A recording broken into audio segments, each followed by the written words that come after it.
Checking before the ball game about how well Bly had pitched in spring training, and some of the Cleveland players told me that he had pitched well, extremely well. And we know about Jack Morris. He probably had the finest spring that he's ever had as a pitcher, maybe the finest spring that in. And he has been the opening day pitcher 6 times, 6 straight years, and that's quite a feat in itself to be that consistent. But again, it's a great matchup. Bly, you know, what can you say? I faced the guy. That's how long he's been in the game. And we used to say about Bly that if you stay close to him going into the 6th and 7th inning, you can maybe get to him, because he will serve up a few fastballs to get late in the game. Well, we may be wrong, but it looks like a pitcher's day, a low-scoring ball game at the old ballpark, especially when you've got guys like Bly and Morris pitching a cool day. And so we're going to predict a low-scoring ball game here on opening day. Well, it's time for our trivia question now, and 5 cards have just been drawn, and we're going to be placing our calls during today's game. And if you answer our question, you're going to win 2 tickets to a Tiger home game. And Al Kaline, you have the question. I have it. You ought to know this one, George. On April the 6th, 1913, the Tigers opened the season minus one famous holdout. Who was the holdout seeker seeking a salary? Now, get this. $15,000. Who was the player holding out for $15,000? It was not me. Now back to you, Eli. Well, I got a good guess as to that one is, and if you want to guess along with us, you can send your entries on put your name and address that is on a postcard. Send it to Tigers 85 Trivia, Post Office Box 318, Detroit 48231. Well, one of the big questions today leading up to the game was, would Sparky Anderson make it? He did, indeed, and I'll talk to him. We'll have that when Tigers 85 continues.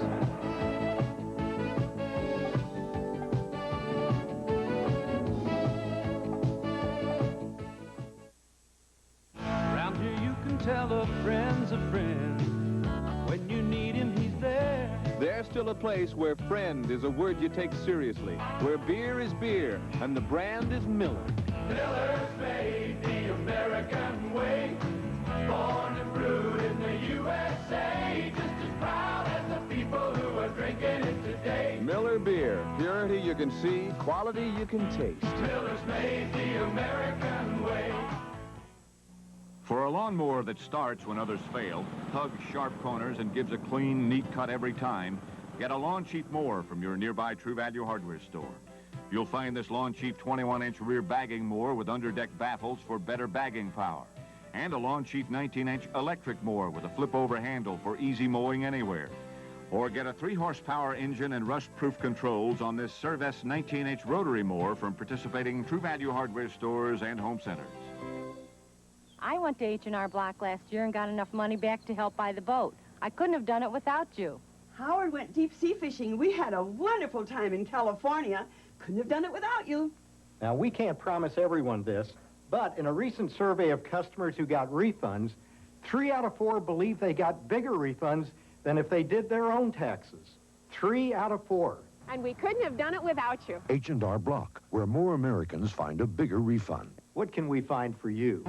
This is Howard Lancor for Curtis Ford. Roll into spring in a brand new Tempo or Ranger truck from Curtis. The old days are back because Curtis is offering 8.8% financing on Tempos and Rangers. And that means you can buy a beautiful 85 2- or 4-door Tempo for just $71.09 plus tax. Use the tax as your down payment. Your monthly payment is only $146.88. Curtis is matching Ford quality with the lowest financing in years. Put a new Ford in your driveway from Curtis Ford, 3003 East Michigan Avenue, Lansing.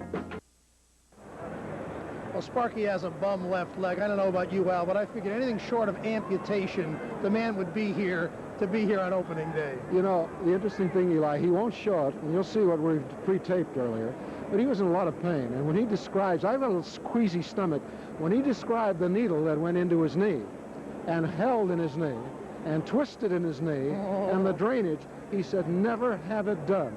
Now, when you see the man, you'll see how remarkable he is. He is here, he is up, he is a winner, but that man has been in considerable pain for the last couple days. Here's that conversation we taped just about an hour ago. Sparky, I was concerned. The story of your knee and your hospitalization. I don't know if on this day I like you well enough to give you the shirt off my back, but I'm willing to give you my cane if the knee is bad enough. I don't need that, Al, no. You're The all only right. thing I could have done more was come in on Tom's helicopter. That would have been the only thing, Al. If you hadn't come, whoever was going to take your place, I was going to give a very emotional speech. Win one for the skipper. I told Trixie, you know, Trzaskowski, I told him, when I seen your picture in the morning paper, I said, I got to go. I can't let nobody else have their picture in the paper. You know what you're doing? You're not telling. How is your knee, Sparky? Super. It really you is. to check into the hospital. Yeah, well, it was bad, and it hurt so bad, and it was swelling up so fast, and I couldn't touch it, and they did a great job over there. I'll tell you that Dr. David Collins is unbelievable. Are you Dr. all right, Walsh, Sparky? and Dr. Elliott. I got to mention my doctors because they were just unbelievable over there, and Dr. Bloom, they were just super to me, and I said, I must be the most important man in the world because every doctor stops by here. And you're all right, Sparky. Yeah, Dr. Livengood made sure I'd be ready to be here today. Reading the New York Times, reading USA Today, I'm rather surprised, Sparky. All the so-called experts are picking Toronto. Did you notice that? Yeah, I noticed that. And, you know, I think it's great for baseball because it makes a lot of enthusiasm out. But the only thing about other people outside of Detroit, they don't know one thing. They don't know the people we have here and the way these people are. It isn't only playing baseball. We have people, and I say it very honestly, the 25 all-around best people I've ever associated with. I wish people could spend a day with all of them, they'd realize it. Sparky, this team you're playing today, Jim Campbell, I know, wasn't trying to sell tickets. He said they're improved. You've got a pitcher there, Bly-Levin. He won 19 games with a bad ball club. He's got to have a lot on the ball. It's not only the Cleveland club improved. They're improved for one reason, Pat Corrales. You know, I say this, and there's no doubt in my mind that Pat Corrales in the next 5 years is going to prove why he's going to be one of the most outstanding managers in the game. And thank God he was with us at Cincinnati. So I didn't do nothing for him, but at least I feel like one of the guys is doing exceptional. Sparky, I'm delighted that you're well enough to be here on opening day. All the charisma and all the joy would have been taken out of the game had you not been here. I wouldn't miss Morris today. I wouldn't miss the big guy when he's going out there. Sparky, have a good one. Thank you. If I had someone when I first came pitching today, I wouldn't show. You like Okay, now they're having a special presentation to Sparky Anderson. Let's tune in on that at home plate. As you know, it is a tradition to wish the Tigers good luck, and this year, certainly no exception. We have the Detroit Firefighters Association here in the person of Mr. Earl Berry, the president of the Firefighters Association, and with him, John Storm, the president of the Detroit Police Lieutenants and Sergeants Association, to make the presentation to manager Sparky Anderson.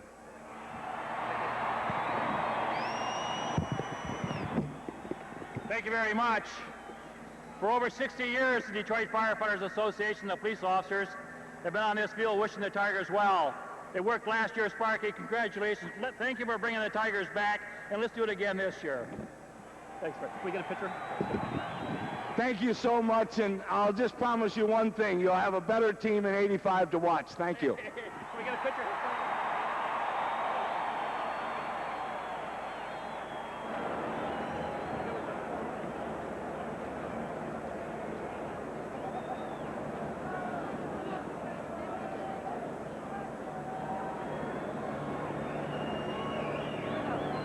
And we will have much more pregame ceremonies when Tigers 85 continues. Stay with us.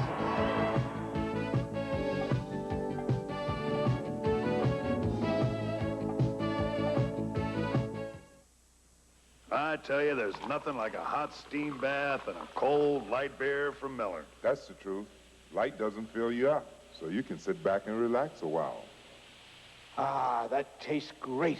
Hey, Ben, how about another cold one? Me too. Me too. Me too. Hey, wait a minute. That ULC? I didn't say anything. Uh-oh. Whoa, get out of here. Hurry up. I got my hat. Light beer from Miller. Everything you always wanted in a beer, and less. Back to school. At First of America training centers across Michigan, that's where our banking professionals are headed. Because today, you need a banking partner who stays ahead, learning together, working together, to come up with answers you're looking for. What about At First of America, that's the spirit we're polishing. It's the spirit of banking that really makes you shine. Working together to be first. For centuries, this has been the only place on Earth to find the rare Alaskan king crab. But recently, people have discovered king crab right in their own neighborhoods at Red Lobster.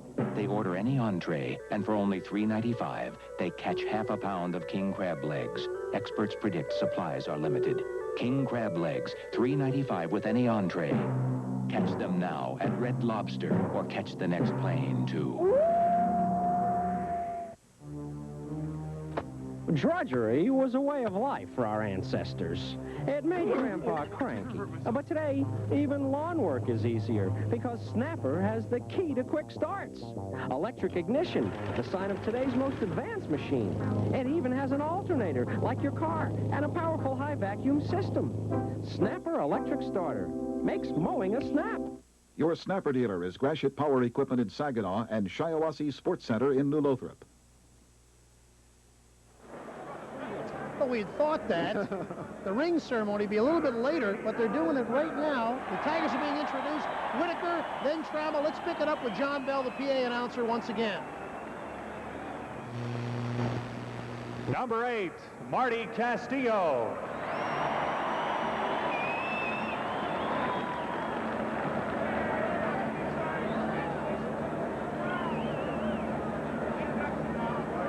Number 12, Chris Patero.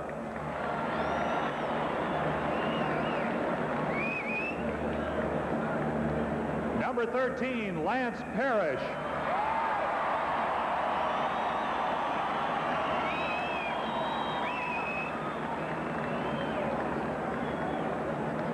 Number 14, Dave Bergman.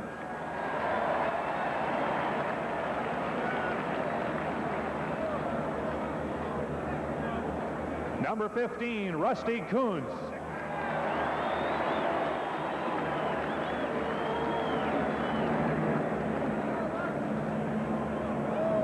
Number 16, Tom Brookins.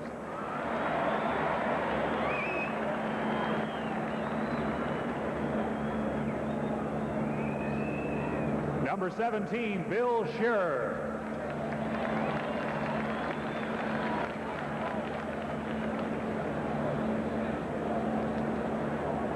Number 20, Jim Weaver.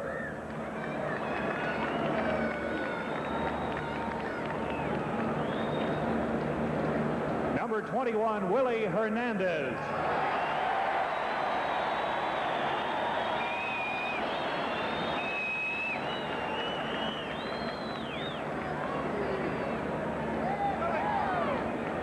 Number 23, Kirk Gibson.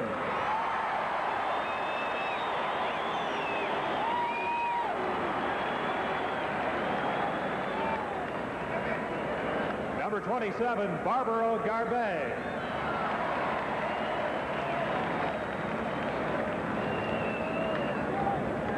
Number 29, Aurelio Lopez.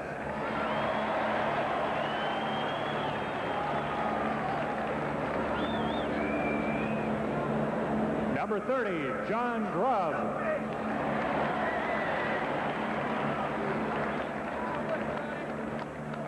Number 31, Larry Herndon.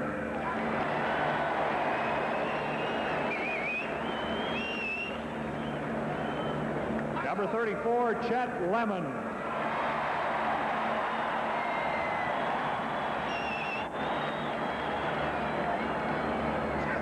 Number 35, Walt Terrell. Number 37, Nelson Simmons. Number 39, Milt Wilcox.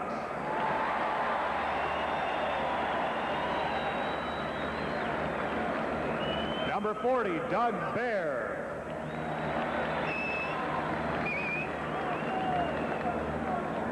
Number 41, Darrell Evans.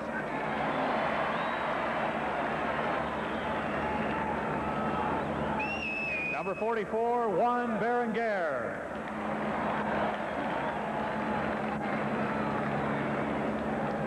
Number 46, Dan Petrie.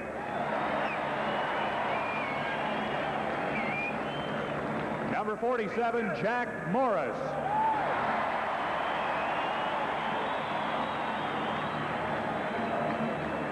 the coaches, number 28, Veda Pinson.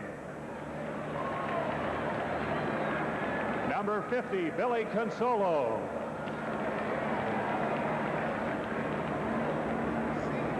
Number 51, Alex Gramis.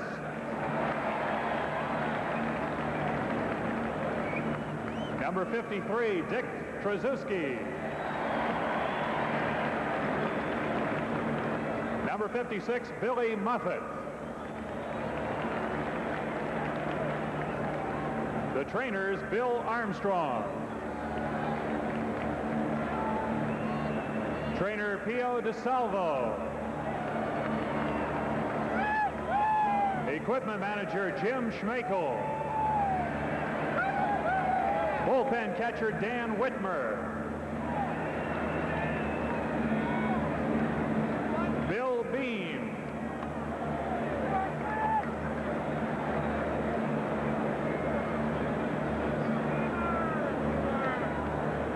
Gates Brown.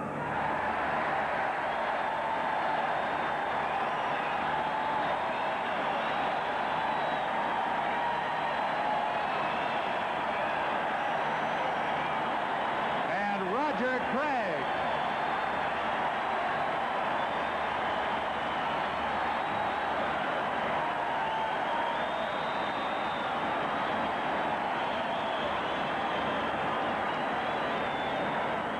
Ladies and gentlemen, the Detroit Tigers.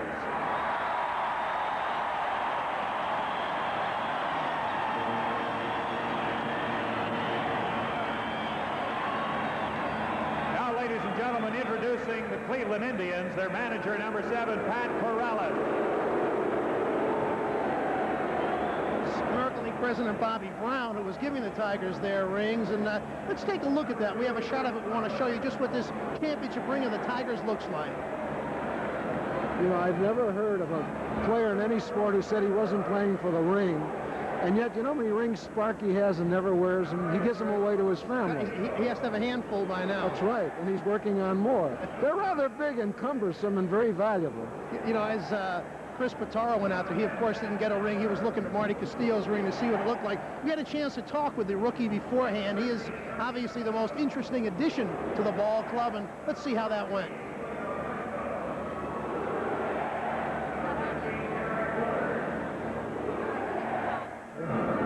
Well, Chris, you've been at Tiger Stadium an hour or two so far. How do you like it so far? It's fantastic. It's great. I was here yesterday for checking my bags in and stuff, and I came out here and it was a little bit overwhelming, but it's great. It's fantastic to be here.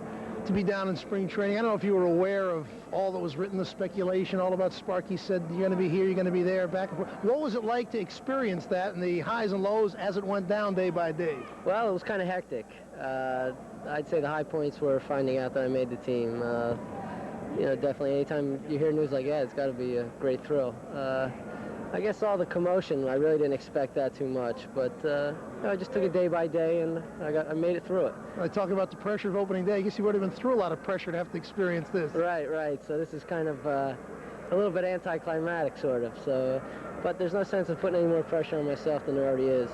Everybody's nervous on opening day. I think even the fans are nervous. Do you feel it yet? What do you think it'll be like come game time? I'm really not sure. I'm just going to take it play by ear. It's all new to me, so. Well, congratulations on making the team. Hopefully you have a great season. Thank you very much, Eli. Pretty impressive how, even though the second base experiment didn't come off, it's obvious, or surprising really, the incredible faith Sparky got in this kid so quickly. Sparky insists that he will be the Tigers' second baseman eventually. You know, Sparky's reasoning is, and I don't know if these ball players really appreciate it. Maybe they do. He told me this. While he was in the hospital, he received a personal note, and he wouldn't tell me what was in it, but it was signed just Jack. And he knew it was Jack Morris. And these ball players, I don't know if they realize how he's thinking about their futures. I'm serious. He wants Lou Whitaker eventually to go to third base to save him, Alan Trammell to first, bring in Patero at second, Chavez, and he's going to prolong the careers of these guys. Not only prolong the career, but maybe make him a couple of $1 million more. He's a very decent man towards the people that are good to him. Well, I will not argue with that. Of course, the fact that Darrell Evans doesn't get to play less, he did create a few waves when he did that. In any case, we're ready for the Star-Spangled Banner featuring a famous Fat Bob the Tailor, so let's go to that. Bob Taylor sings our national anthem.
when Tigers 85 continues.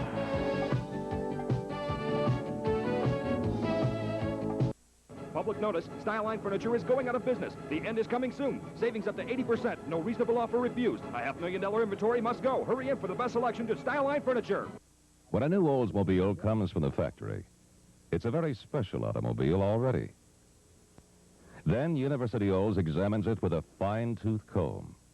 We check it out and shine it up, just to make sure it's ready for you. Factory fresh, university inspected. Take a step in the right direction to University Oldsmobile Datsun GMC. South Cedar at I-96. Jim Moody on why it makes sense to shop at ShopRite. We try to have a real good selection and variety, well-stocked shelves in all of our departments. For the freshest of garden green salads, pick up fresh Western Iceberg head lettuce from ShopRite's Nature Pride Produce Department for just 44 cents a head. And ShopRite white bread, 3 20-ounce loaves, just $1. It makes sense to shop at ShopRite. It's time for the Family Feud. Get ready. Get set. Family Feud is about to explode. Survey said, go for it!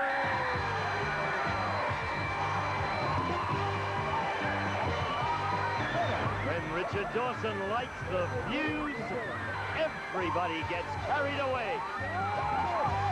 The Family Feud, weekdays at 5:30 on TV 10.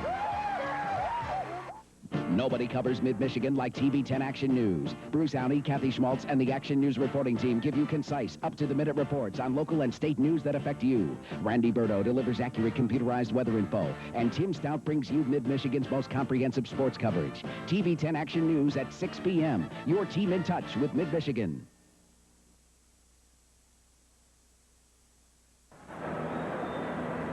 Well, here you have the chronicle of a baseball career. Brooklyn Dodgers 1955 on the left, Detroit Tigers 1984 on the right. Those rings belong to, and a couple more in between, to Roger Craig. Roger, just your feelings now on coming back and experiencing this with all the boys today. Well, you know, I was just getting used to retiring, but when you come back like this and see all the guys in opening day, you know, you kind of wonder whether you made the right decision or not. But I knew I did the right thing, and but it's a very special day for me to come back and get my 4th World Series ring. And I'm thankful that the Tigers invited me back, and I had a great 5 years here, and they got the greatest fans in baseball, and I think they even got a better ball club this year, so I'm pulling for them to win it all again. I was suggesting to Roger that he looks like he's ready for a Marlboro ad. Roger, you really are the most colorful man in the ballpark today. I don't smoke. I smoke a pipe, though. When are you going to go down to Nashville? You're going to participate in some role? I'm going down to the AAA club 3 times during the season. I'm going to scout in San Diego, scout the National League for the Tigers, and I'm going down April 24th, but Saturday I'm going on my 100-mile horseback ride. So I'm looking forward to that. Talk about the pitching matchups here. We're talking about the curveball that Blyleven throws. Is it about the best you've ever seen, Roger? Well, it's the best in baseball right now. I think maybe Koufax had one a little bit harder, a little faster, a little bigger, but he's got the best one in baseball now. But they're going up to me. I thought Jack March into the season last year as the best pitcher in baseball, and we all know what a great split finger he's got. And it's a great matchup with 2 great pitchers, and it'll be the first time I got a ticket. The first time I ever had a ticket to the ball game. Split finger. Now, this is interesting, Roger. Somebody's saying they're trying to work Jack back to his change and get away from the split finger. Is this disturbing to you? Because that's your pitch. It's associated with you, Roger. I'm not the pitching coach anymore. If I was a pitching coach, I wouldn't let him do it. I'll tell you that. You wouldn't let him do the change? I wouldn't let him use the changeup. I'd make him use the split finger. It's easy on his arm. It's made him from a good pitcher to a great pitcher. And Jack's the kind of guy who can win you 25 ball games. But he got you know, it's tough to go out there 37, 38 times, and which Jack has a little problem every year. But this year might be the year he goes out and wins his 25 ball games. But I would never let him quit throwing the split finger. I saw him throw the change when he really had it, when he first came up. It was the most deceptive pitch I had ever seen, Roger, because I'm not a batter. And it looked darn good to me. Well, I think this, if you remember 3 years ago, he had some mechanical problems, and I think this was the cause of it, because he was getting underneath the ball to throw his change up, and this affected his fastball, and he gave him problems. But now he's throwing the ball good, and he's the best there is right now. And you wouldn't mess around with it, is what you're saying. I'd give him the ball and say, go get him. Roger. Don't go away, Roger. We want to talk about Dan Petrie. We stirred up a little controversy here just a bit. Dan Petrie, I've been told that a slider probably is the hardest pitch on a pitcher's shoulder. Is there any danger if Dan doesn't come up with another pitch? He might hurt his arm, Roger. Well, Dan's got a good curveball that he's throwing now through last year, and I talked to him a couple of times this year. He called me one night. We talked about 15 minutes on the phone about 2 weeks ago, and he's gone back to his changeup. But a slider, you're right, Al. If you throw it, a lot of pitchers learn to throw this, and they're effective with it, but they fall in love with it. They throw it too much. This is what Danny was doing a couple of years ago, but he's got to learn to mix in more fastballs and curveballs and to keep this, prevent him from having an arm injury. You're leaving your phone number just in case, right? Oh, he's got it. They all have it. You know, someone said that Lance Parrish is going to have to work a lot harder this year without you, Roger, because you helped him a great deal. You'd steal a few signs for him. You'd pick up a few things. Now, Lance is going to have to work just a bit harder. Is that a true statement? Well, he's not that I did it all, but he's trained very well now. He's an outstanding defensive ball player. We know what he can do offensively, and I think he can get along without me. Sparky's going to call a pitch out this year, so I'm going to be watching Sparky. Roger, it's so good to see you. We're going to miss you. I'm going to get your phone number and give you a call, too, if things don't go well. Well, I miss all the great fans here, and all you guys. You've been great to me for 5 years, and it's just a great honor to come back here today and receive this thing here. That's as close as I'm going to get. Congratulations. Roger, good luck. Okay, Thank you very much. Well, we're going to have a great battery out here pretty soon with a ceremonial opening pitch. I'm not sure whether Mr. Young is going to throw it or Mr. Blanchard. We'll be back with that and more pregame ceremonies when Tigers 85 continues.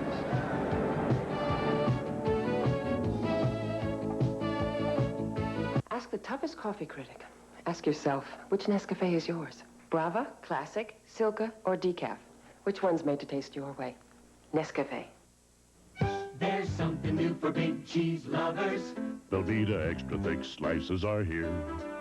They're a whole lot more of what you love slices for. That's new Velveeta extra thick.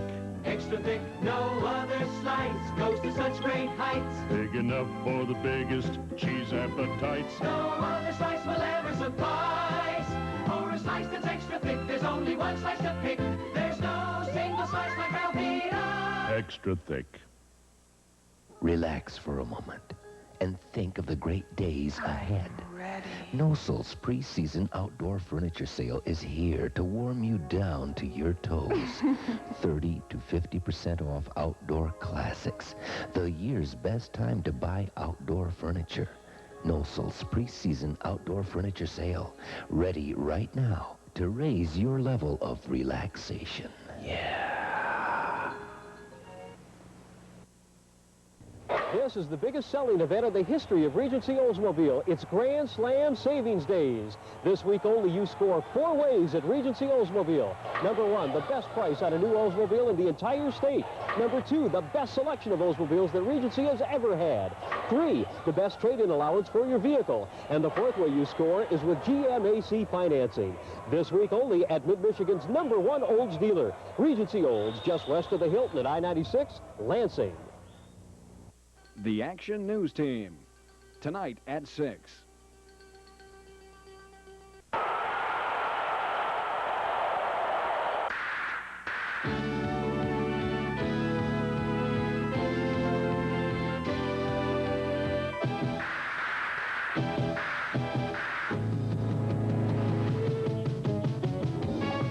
Tigers 85 continues. Today's game is brought to you by Miller Beer. Miller, made the American way since 1855.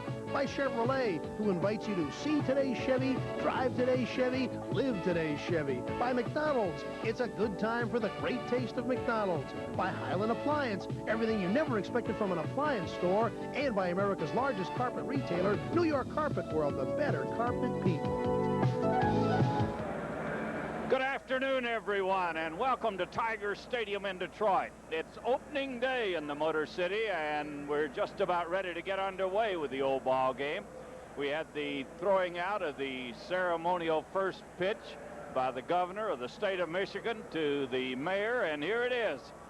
Watch Mayor Young now. He has a little trouble with this, Al. Gets him in the chest. I tell you, I think he was surprised by the governor throwing him a pretty good fastball. Well, they tried it again, and the mayor dropped it again, and the governor said, I think I've got too much stuff for you. We're going to be right back with Tiger Baseball and the lineups right after this message.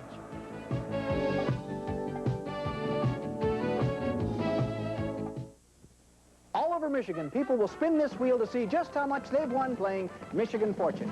See, I would have won $100,000 if I'd played, or you could win 10 or 20 or $100,000. Is this stuck on 100,000? It's not stuck.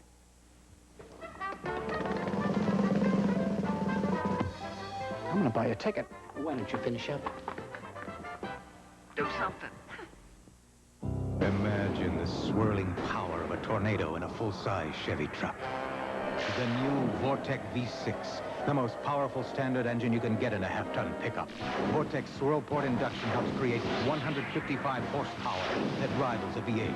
Vortec storms ahead of conventional engine design. New Vortec V6, the power of a tornado in a full-size Chevy truck. Nothing works like a Chevy truck. Well, here's the starting batting lineup for the Cleveland Indians. Leading off, the center fielder, Brett Butler. Batting second, Julio Franco, the shortstop. Batting third, Mel Hall in left field. Batting fourth, Joe Carter, the DH.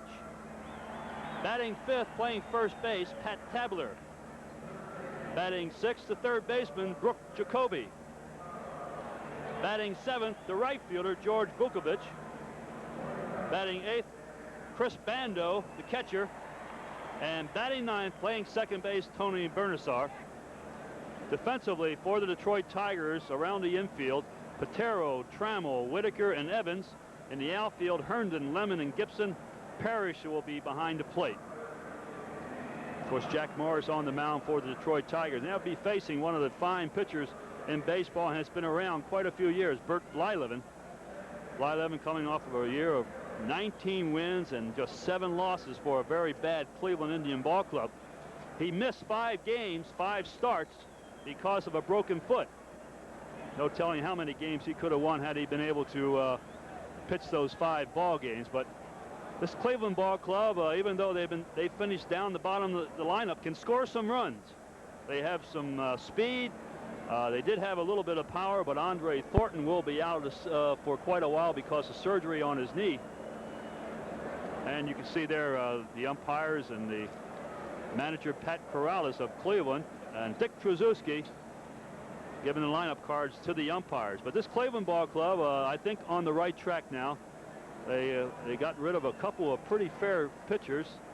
In fact, 2 Cy Young winners the last 2 years. Of course, Sutcliffe with Chicago Cubs last season, and John Denny went to the Phillies. But in return, they were able to pick up some young players, and Cleveland has decided to go with the young players, and there's quite a few of them in the lineup today. And if they can hold on to these guys and add 1 or 2 players per year, they can be a team to reckon with in the 2 or 3 years from now. Yeah, Al, they're going to make a lot of runs. They're worried a little bit about their pitching, but they're on the right track.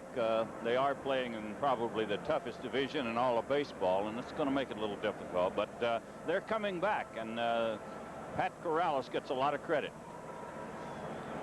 Sparky Anderson made a statement. Now you take a look at Jack Morris on the sideline. Of course, this is 6 straight years Jack is in the opening day pitcher, and you see his record, 19-11. A fantastic year for Jack Morris.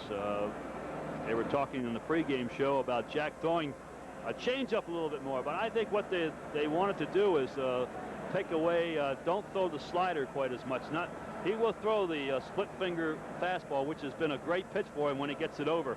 But I think what they wanted to do is get away from that hard slider of his and come up with a straight changeup instead of throwing that hard slider, which takes an awful strain on the elbow when you throw a hard slider like Jack Morris. Well, we have been waiting for Morris to complete his warm-up tosses. He was a little late going to the bullpen to start because of the presentation of the World Series rings, and that delayed the game for just a couple of moments. But Jack has completed his tosses, came back to the dugout, and the Tigers are taking the field for the opening game of the 1985 campaign. And another sellout crowd at Tiger Stadium, as usual, on opening day. George, it's cold here, but I tell you, the players will not mind it quite as much. You don't feel the wind on the field as much, and as long as it's not too windy, they don't mind it a bit. It's chilly. It's a little different than Florida, but I guarantee you the players on the field will not complain about the weather one bit. Well, there's something about opening day, any big ball game, you forget about the weather. You forget about injuries. You forget about a lot of personal things, and you just play ball. Here is the wind blowing toward right field. It's going to be a left-handed hitter's delight today, as a rather stiff breeze blowing toward the stands in right field. So Jack Morris, as Al Kaline pointed out to you, has started 6 straight times on opening day. He lost only once. He lost to Kansas City a couple of years ago, and that's been his only loss. Blyleven making his 5th opening day start. Burt, a long-time pitcher with the Minnesota Twins and the Texas Rangers, over to the National League to the Pittsburgh Pirates, and many thought had just about reached the end of the road with Cleveland when he had arm trouble. But he bounced back last year in great fashion. 19-7 on the year with a ball club that did not win that many ball games, some 75 games, and this fellow won 19 of them. Detroit has had some success against Blyleven the last couple of years since he's been with Cleveland. In fact, Blyleven has not beaten Detroit in 83 and 84. He was 0-2 in 83 and also 0-2 in 84. So Detroit has had some success against him, but he can be tough. You don't become a 19-game winner by accident, but you have to stay close, and with Jack Morris on the mound, you should be able to stay close. If Jack has just a normal game, he should hold the ball club in, and the Tigers should be able to score a few runs off of Blyleven. Well, we're ready to go. This is Brett Butler moving into the batter's box. It'll be Brett Butler, Julio Franco, and Mel Hall for the Indians in the first inning. Of course, Butler with the Atlanta Braves for a number of years and a big favorite down there. Was traded to Cleveland, a very controversial type of a trade. They sent Len Barker to Atlanta, and they were not supposed to give up a player until the following year, but word got out that Butler was the player to be named, and quite a big deal about it. And a very good deal for the Cleveland club. They got Brooke Jacoby in that deal, so they have 2 in the starting lineup today. Here's the first pitch of the game, and it's low. 1 ball, no strikes as we get underway in the 85 campaign. Well, you have to keep this fellow off the base. 52 stolen bases a year ago. And a strike. He got the outside corner, and it's 1-1 to Brett Butler. And George, this is not like Louisville. You have to be on your toes back here. Don't forget where you are. I did forget about that. In Louisville, I don't think they could have hit a foul fly high enough to reach this. And there'll be no super catches in the booth today. This one popped foul and out of play. 1 ball, 2 strikes.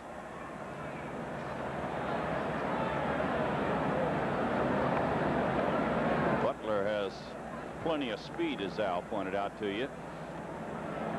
Hits a ball to the opposite field, likes to bounce the ball in the hole at shortstop, and they try to keep him off base. They struck him out on a split finger pitch, and the opening game is underway. Brett Butler strikes out as that pitch drops. Watch it, Al, the split finger pitch. Yeah, and of course, Jack is an exceptional pitcher, that he has great arm motion. Of course, Jack mentioned that when he was up in our booth in Louisville, that it's a good pitch because you can, if you have good arm motion, it looks like a fastball coming. Julio Franco, the batter. This young man, good ball player. Very good offensive ball player, as well as picking them up at shortstop. Gets a little careless sometimes in the field, but nothing careless about his bat. A little nonchalant, you know. You can never tell about a player until he plays on a good ball club. Sometimes when you play with a losing ball club, you get into a lot of bad habits. But if you're fortunate enough to be able to play on a winning team, you go about your business. You don't try to nonchalant the ball. Here's the 1-1 pitch. And a pop fly into center field. Here comes Lemon hard, and he can't get it.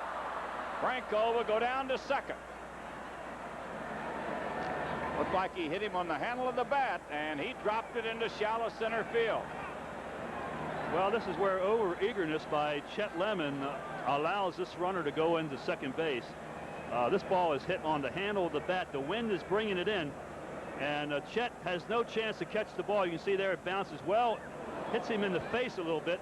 I believe it hits him in the face. I think it did, Al. I think it hit him in the face. Also, you can see a tremendous strain, I think, on Chet's back. But that enables Franco to go down to second base. But that's opening day for you. I tell you, you feel like you can run through a brick wall, and that ball did hit him in the face. It'll be a two-base hit for Franco. He's at second base with one out, and the batter will be Mel Hall.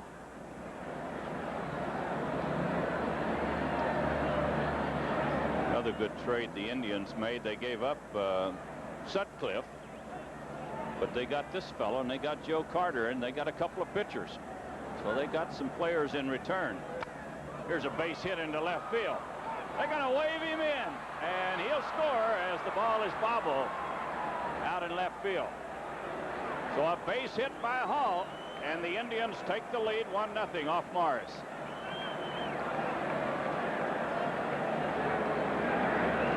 Well, Herndon might have had a chance at home plate. He was playing in close because the wind is blowing, but he just does not handle the ball properly. The ball lands beside him, so he decides to throw to second base. So a double by Franco, a single by Hall. The Indians take the lead, and the batter is Joe Carter. Strong right-handed batter. And he takes it inside. Well, that many feel that the trade that they made with the Cubs is the big player in the trade was Carter. They feel that this young man has a chance to be not only an outstanding hitter, but a good power hitter also. Morris gets ready, and a foul ball out of play. 1 ball, 1 strike. The Yankees open in Boston today. Texas is in Baltimore, and Toronto opens in Kansas City on this Monday.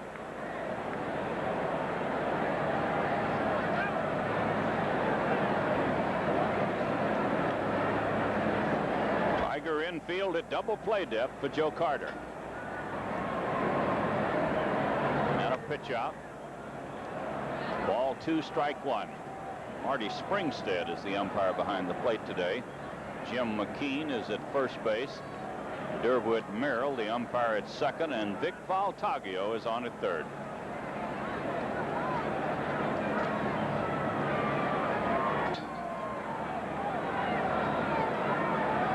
Ball 2, strike 1 as Morris gets ready. It's going to be interesting all year long. Sparky Anderson will be calling the pitch outs this season, since Roger Craig will not be here, and that's very difficult to do, to keep your mind in the ball game on every pitch. There's a foul fly into the seats down the line and left.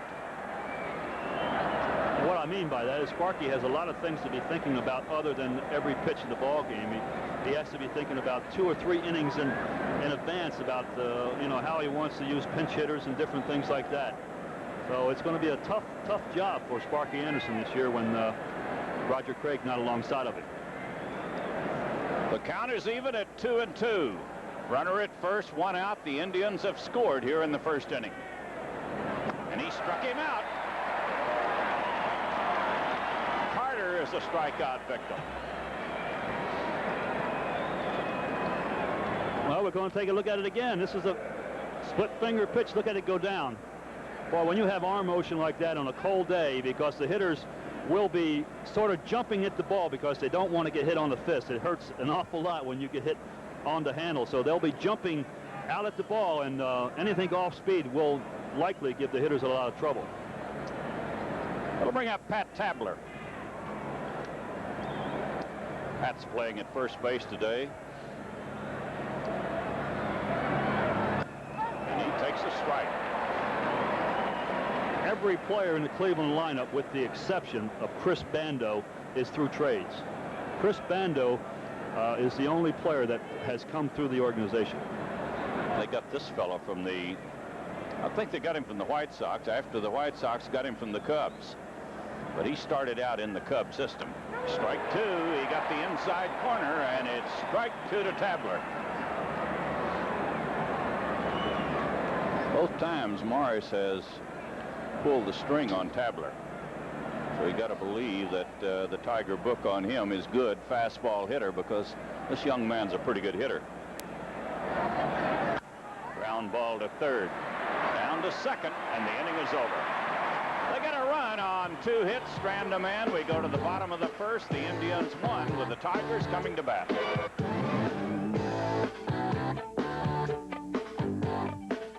We just found out that Booby here drinks the same beer as me, Corky, Sparky, Buck, and Boom Boom. Light beer from Miller. Now, Booby, Buck, and Boom Boom like light because it's got a third less calories than the regular beer and it's less filling, while Corky and Sparky drink it for the great taste. So Boom Boom, Buck, and Booby don't necessarily drink it for the same reason as Sparky and Corky.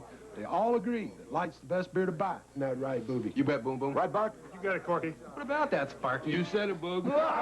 Light beer from Miller. Everything you always wanted in a beer, and less. Delicious. Choice. Hot. Fast. Delivers. Taste. Domino's Pizza delivers. Call. No problem.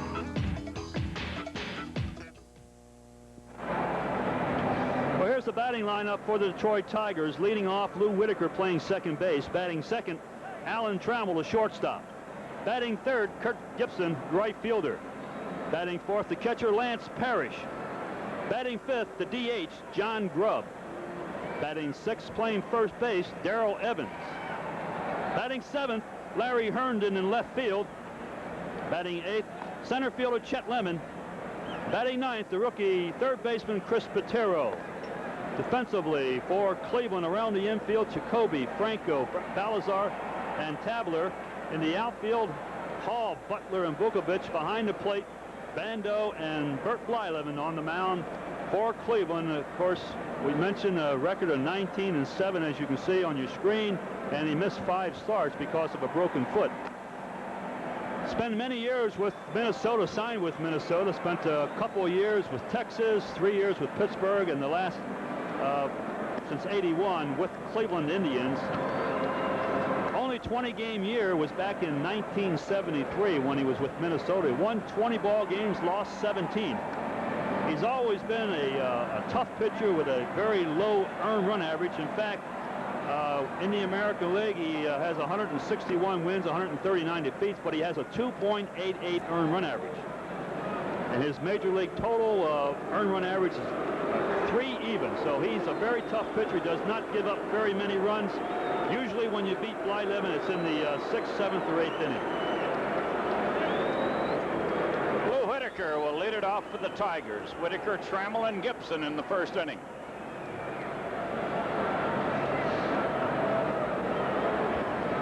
They shorten up on the infield for Whitaker.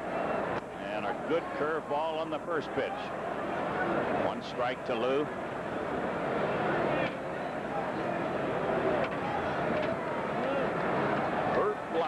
Delivers to Whitaker. Another curve outside. 1 ball, 1 strike. See how they're playing Whitaker. Jacoby on the edge of the grass, and the shortstop Franco is in a couple of steps. It's low, ball 2. Ball 2, strike 1.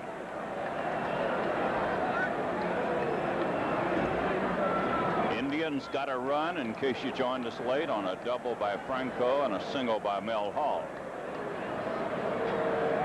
And a ball 3. Well, this is what the Tigers hope for, that Blyleven cannot get his breaking ball over and then has to come in with the fastball. And when he was with Minnesota, he used to be able to throw extremely hard. Doesn't throw quite as hard now, but still gets the ball in pretty good locations. Here's a line shot, picked off to the second baseman, and Whitaker is out. He hit it like a bullet. One hop to Bernazard, who makes the play at first base. We'll bring up Alan Trammell as we look at this one again. Well, he hit it hard. You see the fastball down the middle of the plate. A short hop, a good play by the second baseman. Easy out. A lot tougher play than it looked. Yeah. Easy out once he came up to the ball.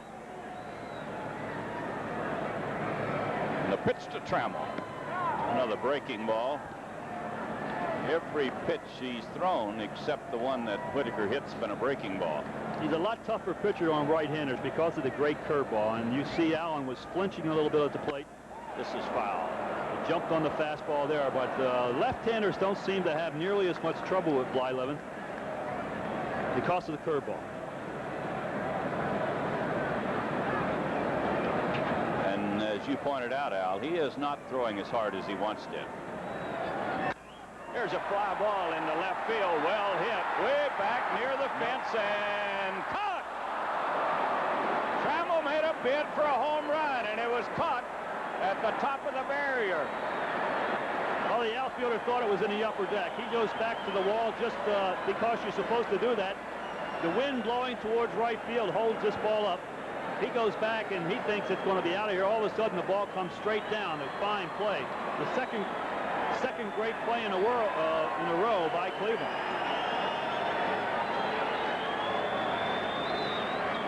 So with 2 outs, the batter is Gibson, and he takes it low. Well, both Whitaker and Trammell hit the ball about as hard as you want to hit it, but nothing to show for it. And a strike on the inside corner. 1-1 to Gibson. 2 outs, nobody on. We're in the first inning.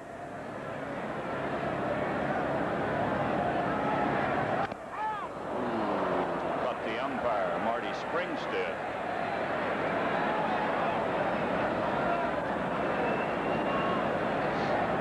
He's got a big chest protector under that coat, but that had to sting a little bit. 1 ball, 2 strikes to Gibby. Ground ball to second. Bernazard picks it off, and the inning is over. Tigers go out 1, 2, 3, and at the end of 1, the Indians lead it 1-0. Join your team in touch with Mid-Michigan for a complete look at the day's top news, weather, and sports.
Here come the Indians in the second inning. Brooke Jacoby will lead it off, followed by George Vukovic and then Chris Bondo. Jacoby, Vukovic, and Bando for the Indians in the second inning. They got this young man from the Atlanta Ball Club. Good breaking pitch for a strike. Yeah, he was batting over 300 until he suffered a broken bone in his hand. Another fine-looking prospect.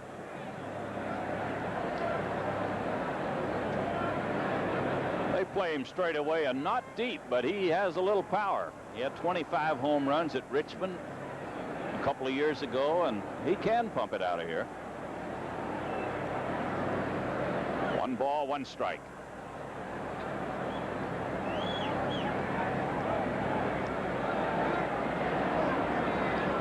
Jack Morris is ready, and the pitch, it's outside, ball 2.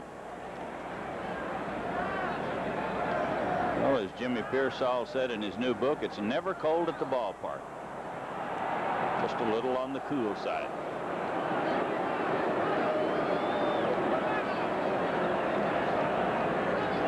Ball 2, strike 1 to Brooke Jacoby. A little delay because of the beach ball in center field. I hope this thing doesn't start this season.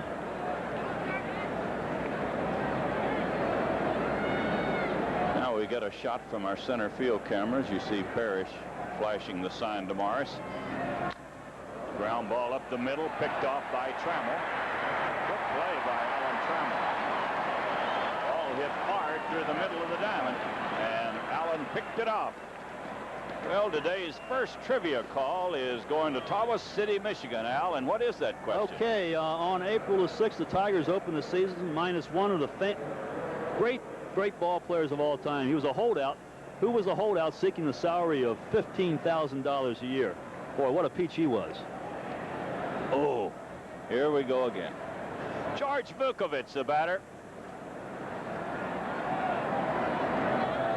And he fouls it away. Look out.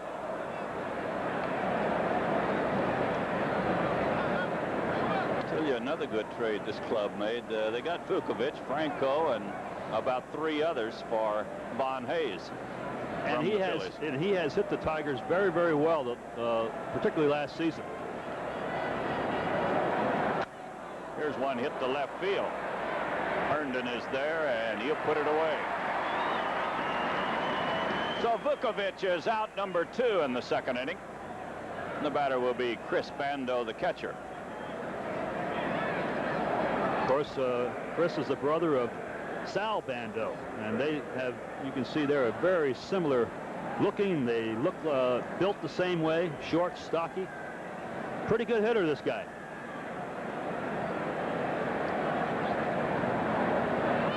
That's a strike. Morris got the breaking ball over. We're in the 2nd inning, 2 outs, nobody on. The Indians 1, and the Tigers nothing. Makes it strike 2.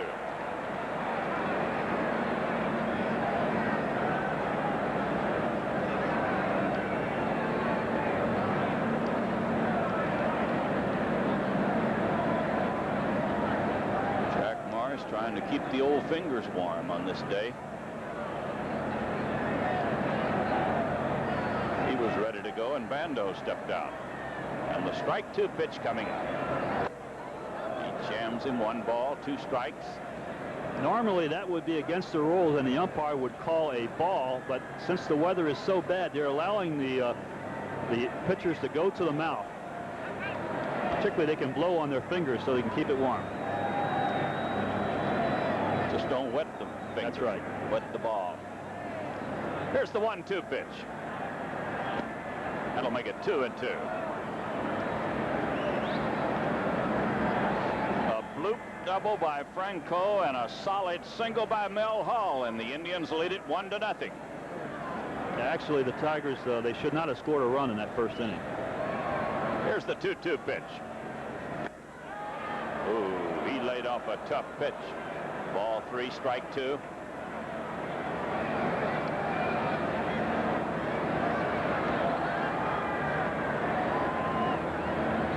Full count to Chris Bando as Morris gets the sign from Parrish. And he walked him. He had 2 quick strikes on Bando. Then issues the first walk of the ball game.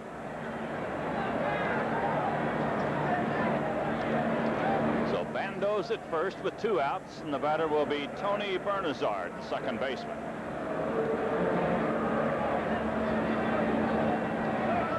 They got this little fellow from the Seattle Ball Club. Yeah, he spent 6 seasons in the minor leagues, originally signed by Montreal. And a strike. Change-up curveball. He got it over. It's 1 strike to Bernazard. Well, so far in the game, Jack is getting his off-speed pitches over better than his fastball.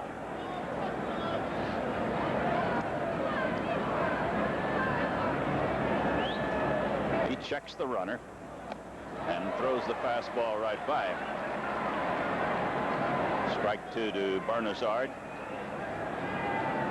Bernazard went through one of those crazy years a year ago. He started off hitting well over 300, about 390. Then all of a sudden, he went into 0 for 44 streak. Well, you think you could bleed a base hit in there 44 with times his at bat. speed. And he struck him out. Bernazard strikes out. Indians strand a man. We go to the bottom of the second. The Indians 1 and the Tigers nothing.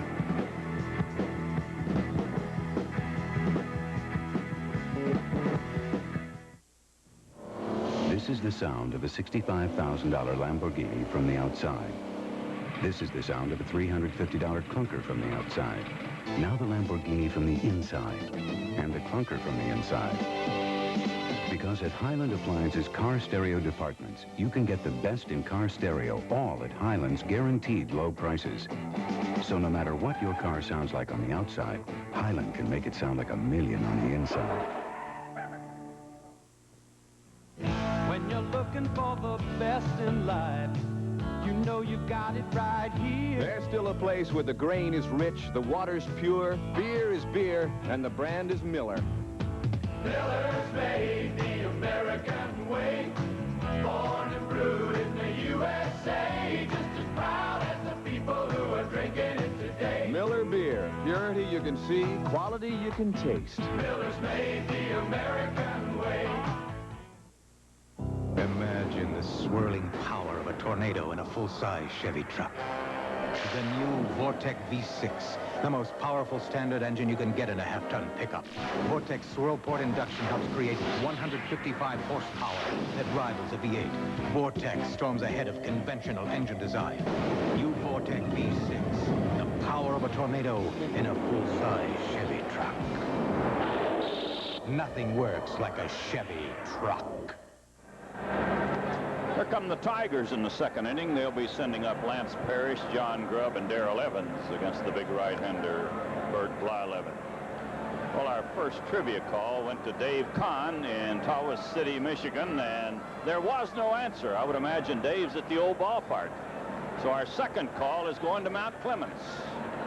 Yeah, this is an easy one. This is one whoever answers the phone should know this. And one of the greatest players of all time, if not the greatest player, some people feel, was the greatest player of all time. Held out for $15,000 back in 1913. Here's Parrish to lead it off, and he pops it up into shallow left field. Wind is bringing it back, but an easy play as Mel Hall races in to take it. Parrish got hit on the fist with the very first pitch. And with 1 out, the batter will be John Grubb. Well, Johnny had a great spring, and he didn't get into the A games a lot, but he got a lot of hitting in the B games, and he was just swinging the bat so very well, and hopefully he'll get off to a good start. Curveball is over, but low. Strong breeze blowing to right field. Anything hit up into that breeze is going to carry very well. Ball 2. Ball 2, no strikes. It's so important throughout the lineup who's hitting behind you. If they're hitting good, usually the player hit ahead of them will get a lot of good pitches. Fly ball to left center that will be handled by Brett Butler. So John Grubb is out. Out number 2 in the second inning, and the batter will be Darrell Evans.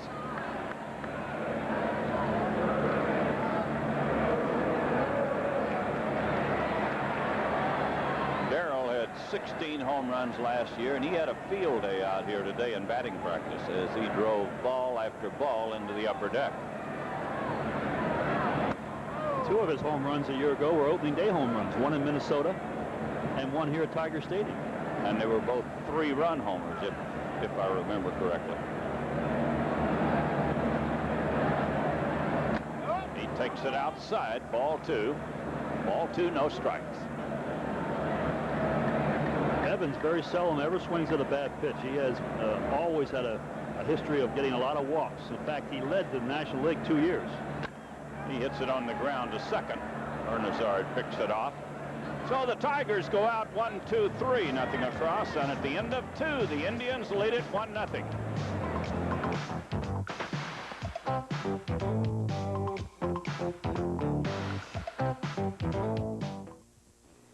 We food critics have to be careful not to reveal our identity in restaurants. We want to be treated like everybody else, no special treatment. Today, I'm trying McDonald's 5 breakfast entrees, each under $1. Scrambled eggs, fresh and fluffy. Hotcakes, light and tender. Egg McMuffin, hot, delicious. And sausage McMuffin with or without egg. Each under $1. For value and taste, I give them all 4 stars. It's a good time for the great taste. Oh, Phil. Of McDonald's. Nobody gets you into sports like the writers from the Free Press. Writers like Mike Downey and Gary Santinello. More coffee? No, thank you. George Puskas. Gene Guidi. Donut? No, thanks. Charlie Vincent. Johnette Howard. The Free Press Sports section, because the best writing makes the best reading.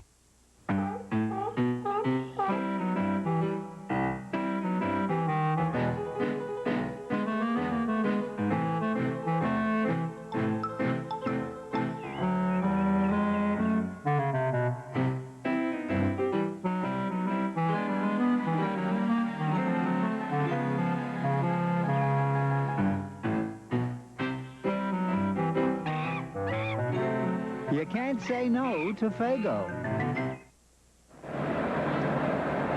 It's a 1-0 ball game as we go into the 3rd inning. The Indians got a run in the 1st inning on a double and a single. The Tigers have not had a base runner off Bert Blyleven.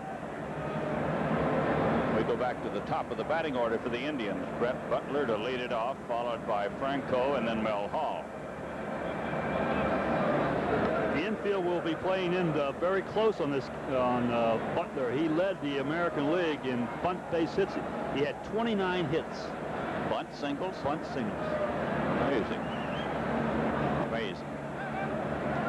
Should never go into a slump when you can run and bunt like that. No. Jack Morris delivers, and the pitch is outside. 1 ball, no strikes. They do play shallow on the infield. Everybody's in about 3 steps from their normal position. And a line drive to left. Herndon will make the grab. A good play by Herndon. Well, when you play shallow on a guy, you've got a chance on those line drives, and Larry Herndon makes a good play. Oh, he does. This ball's hit. You see there, slicing down the line, and Larry right on the grass makes a great play. And the only way he can make that play is catch it to the side. He could not bend over far enough forward to get down that low. The only way he can make a play like that is get it to the side, and he did. So there's 1 out, and the batter is Franco, who had a double and has scored the only run of the game. He takes it outside. Jack Morris hit Julio on the fist, and he dropped a pop fly in the shallow center. Chet Lemon tried to make a shoestring catch. The ball bounced away from him, and Julio went to second, then scored on a base hit. And he fouls this one away. Boy, you don't cheat this young man out of his swings. Oh, he swings at a lot of bad pitches. He's a free swinger. He doesn't walk very much. He had 79 RBIs, second to Andre Thornton on the Cleveland team, batting second. 1 ball, 1 One strike. And a ball makes it 2-1 to Franco. Ball 2, strike 1.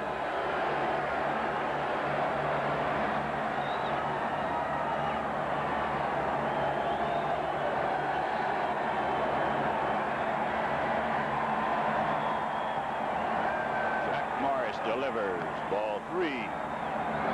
Ball 3, strike 1.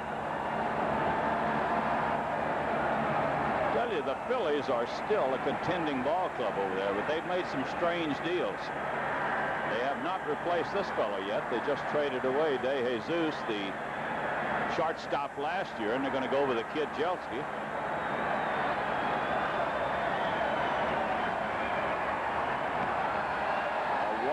Franco, the second walk given up by Morris.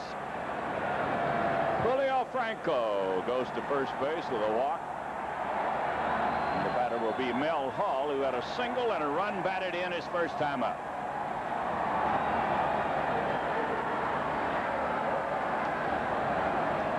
Well, they might try a hit and run in this situation.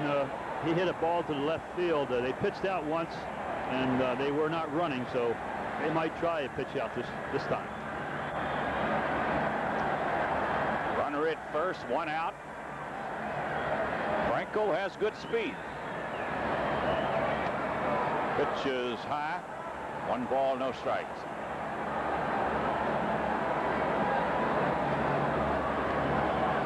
They don't throw many off-speed pitches with a runner at first base. Good buddy Eddie Robinson slipped in on us here. One ball, no strikes. And he threw the fastball by him. Makes it 1-1 to Mel Hall.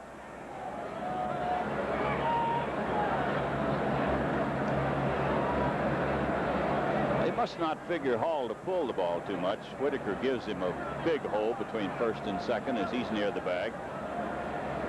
His base hit in the first inning went to left field. Pretty much bunch him up the middle. You can see the stance. He's modified his stance quite a bit at home plate. He used to be almost facing the pitcher. Here's the pitch out, and nothing happens. Second time in the game the Tigers have pitched out, and the Indians were not running. Ball 2, strike 1.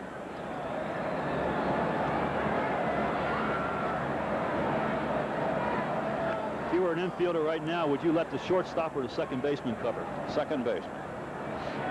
I would too. Ball 2, strike 1, and Morris is going to take a look at Franco. Unless he changes up on him or throws him an off-speed pitch. I'd go with the pitch. And of course, Trammell and Whitaker both will know what he's going to throw.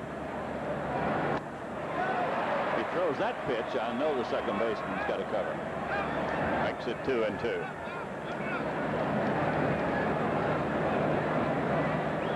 Hall hit the first pitch in the first inning with a runner at second. Morris came in with a fastball, and he laid the bat on it, hit it hard past Trammell into left field. That's the first fastball he's seen this time at bat.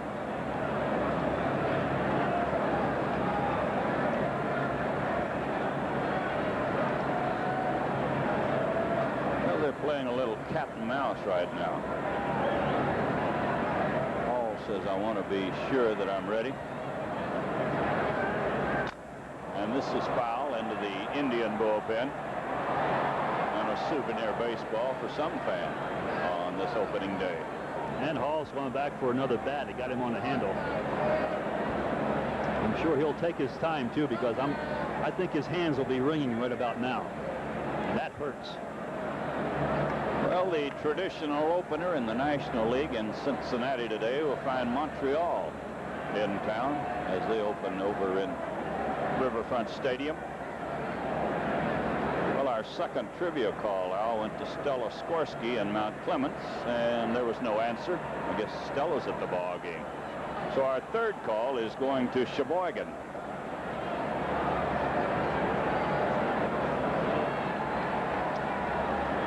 Ball 2 and strike 2.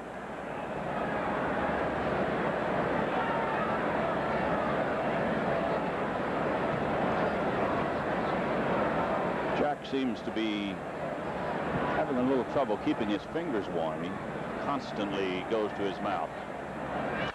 And another foul ball.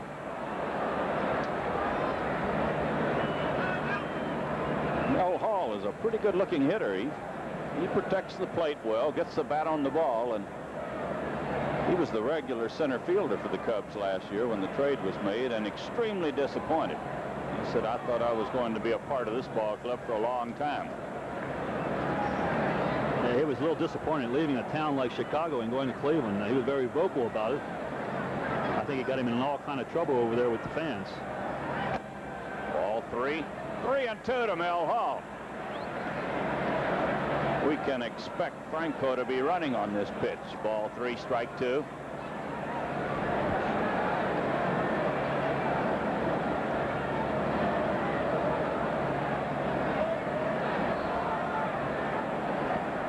Julio takes the big lead at first base, and he's on his way. And he walked. Second walk this inning from Jack Morris. Third walk in the game. Indians put him at first and second with one out. And the batter is Joe Carter.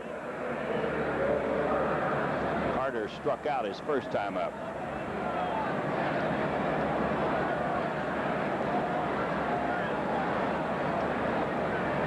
This big guy had surgery on his knee over the winter months, but has come back very well. He's a big one.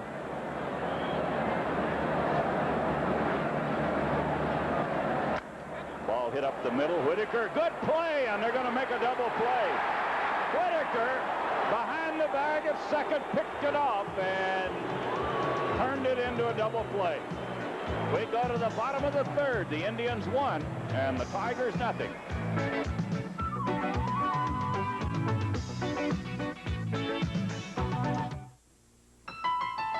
The look is lean and trim. The car is Cavalier.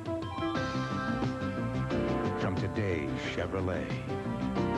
The well-honed power of a 2-liter electronically fuel-injected engine. The instinctive agility of front drive, Cavalier. It has the look and the performance for today's America. This is today's Chevrolet. Chevrolet announces low 8.8% financing for a limited time on all new Chevy Cavaliers. Now have a nice day, honey, okay? Bye. Bye. Bye. Bye. Be careful. One way AAA helps with life's worries is with our School Safety Patrol program. Stop. Maybe it's not as important as our auto, life, homeowners insurance, and full travel services. But maybe it is. AAA. Leave your worries at our doorstep. In my line of work, your insurance isn't on a piece of paper. It's up here, and it's in your equipment. For AC Delco, test pilot Chuck Yeager. With all the technology that's built into today's cars, I just don't trust mine to anything but AC filters. An AC oil filter can help protect your gasoline engine for up to 15,000 miles. An AC air filter, up to 30,000 miles. Never wait for trouble. Protect your car with AC filters. Call 800 AC Delco for a retailer near you. Well, we had two outstanding plays in that last inning. Larry Herndon made an outstanding play in left field, and Lou Whitaker turns a double play here. Looked like it's going to be a base hit right up the middle. You can see there he's cheating towards second base. He makes a good play, wheels and throw a double play to get Jack Morris out of trouble. So the Tigers come on in the third inning looking for their first base runner here in the 85 campaign. Larry Herndon, Chet Lemon, and Chris Patero. And a strike. One strike to Herndon. The Tigers have hit the ball hard 4 times of the 6 batters, but they had nothing to show for it. There's a breaking ball, hangs inside. 1 ball, 1 strike. See the dandy little manager, Sparky Anderson, just out of the hospital this morning.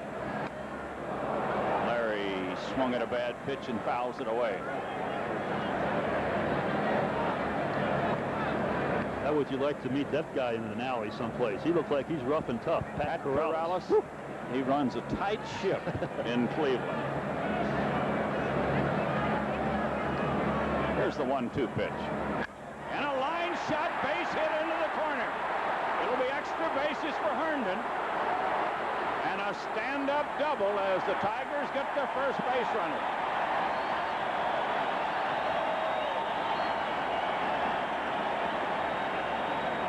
Well, they decided to go inside with Herndon, and look here, throws it right to the target, and he just rifles the ball down the line.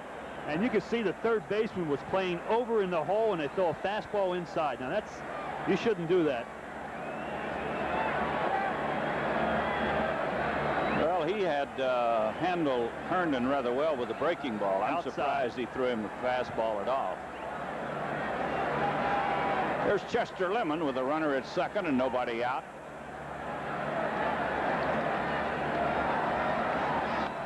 Chet bunts, but it's fouled on the first base line. Well, I don't like that play. Now, you're trying to move the runner up, great, but Chet's a good enough hitter where he can hit the ball to the opposite field and you have a chance to get a base hit. Your chances of getting a base hit on the ground, a bunt, is very small, but Chet can hit the ball up the middle, right field, and get the runner over and possibly drive the man in. But he might have trouble with this guy. I don't know what his record is against Blyleven, but he might figure he might be overmatched. Here's the 1-strike pitch. This is foul. The Tigers have very little to show in the first 2 innings here, but they've hit the ball very hard against Blyleven. You know, when I mentioned and said Chet might be overmatched, there are pitchers that you have a lot of problems with. I had pitchers where, for some reason, they can get out on the mound and get you out. Maybe Blyleven's that type of pitcher for Chet Lemon. It's strike 2 to Chet.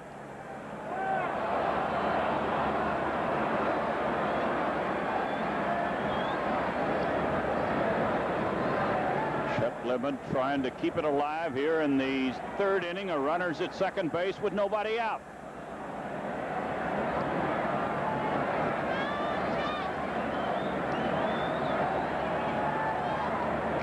Good breaking ball outside. 1 ball, 2 strikes. Well, he had 2 strikes on Herndon and decided to go inside. That time with 2 strikes on Lemon, he was going to go way outside. The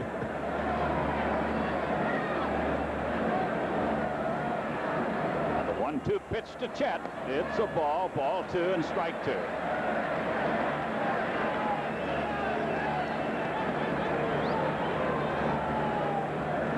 Pat Corrales. Tigers have got to pick up this run somehow. The 2-2 pitch. Fly ball into center field. Herndon's tagging up, but I don't think it's deep enough. No way. If he had the outfielder going towards right field a little bit, then there's a pretty good chance that you could go, but he was coming in towards third base. Oh, Blyleven gets a big out. Holds the runner at second, and Chris Patero will bat for the first time in the major leagues. Yep, and you can know what's going through his mind right now. Of course, he's had a lot of things going through his mind the last 4 or 5 weeks, I would imagine. And survived rather well, I would say. Extremely well. He hits the ball up the middle a lot. He will have a little bit more sock, a little bit more power when he matures, gets a little stronger, but right now he hits the ball up the middle quite a bit. And a strike. He takes a curveball. They play rather strange for Patero with a tying run at second base. Everybody's in 2-3 steps from their normal position. Foul tip. So it's strike 2 to Chris.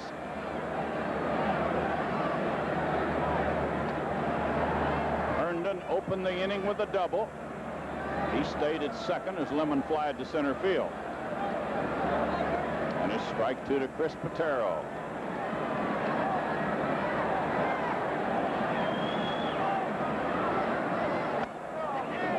He threw him a good fastball over, but a little bit high, and it's 1 ball, 2 strikes. I don't think Chris was ready for the fastball. No, he looked like he was trying to just go out and meet the ball and maybe hit the ball to left field.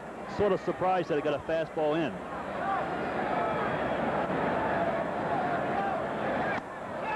got him. Patero tried to check his swing, but could not, and he's a strikeout victim.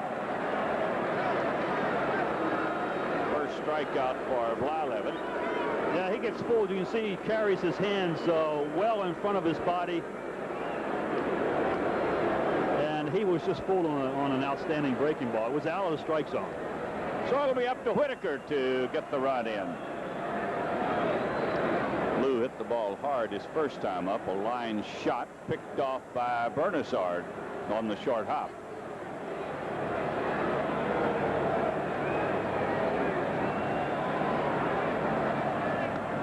There's the breaking ball low.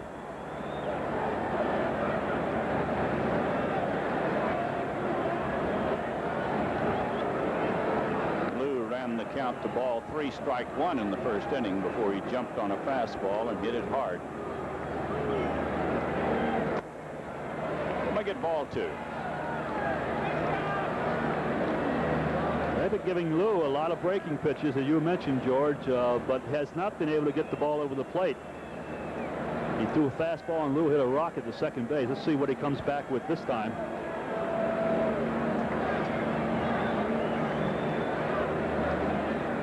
Ball 2, no strikes. Ball 3. Looks like he might be pitching around Lou, although Trammell, batting next, hit the ball hard in the first inning. But left-hander, right-hander. It's ball 3, no strikes to Whitaker. He walked him. He really didn't throw one close to Whitaker. So Trammell will bat with runners at first and second and 2 outs. Well, our third trivia call went to Theresa Friday of Sheboygan, Michigan, and Theresa could not answer your question now, Kaline. Our fourth call is going to Roseville, Michigan. You might read that question. Oh, again. yeah. In 1913, the Tigers opened the season minus one of the famous and probably one of the greatest players of all time. He was a holdout, and he was holding out for a salary of $15,000. This guy was one of the great players of all times. Elected to the Hall of Fame in 1936. Trammell takes it in tight. 1 ball, no strikes to Allen. 2 on, 2 outs, and the Tigers trail by a run.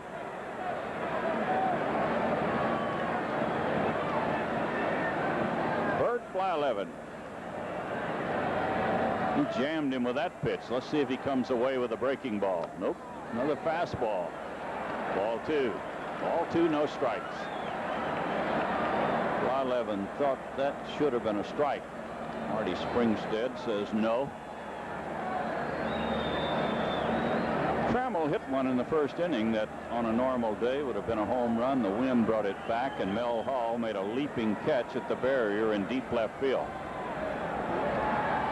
Now a strike. He changed up on him, and it's ball 2 and strike 1. Was Alan Trammell coming off a fantastic year for the Tigers, batting .314 with 14 home runs. Curveball is high. Ball 3, strike 1.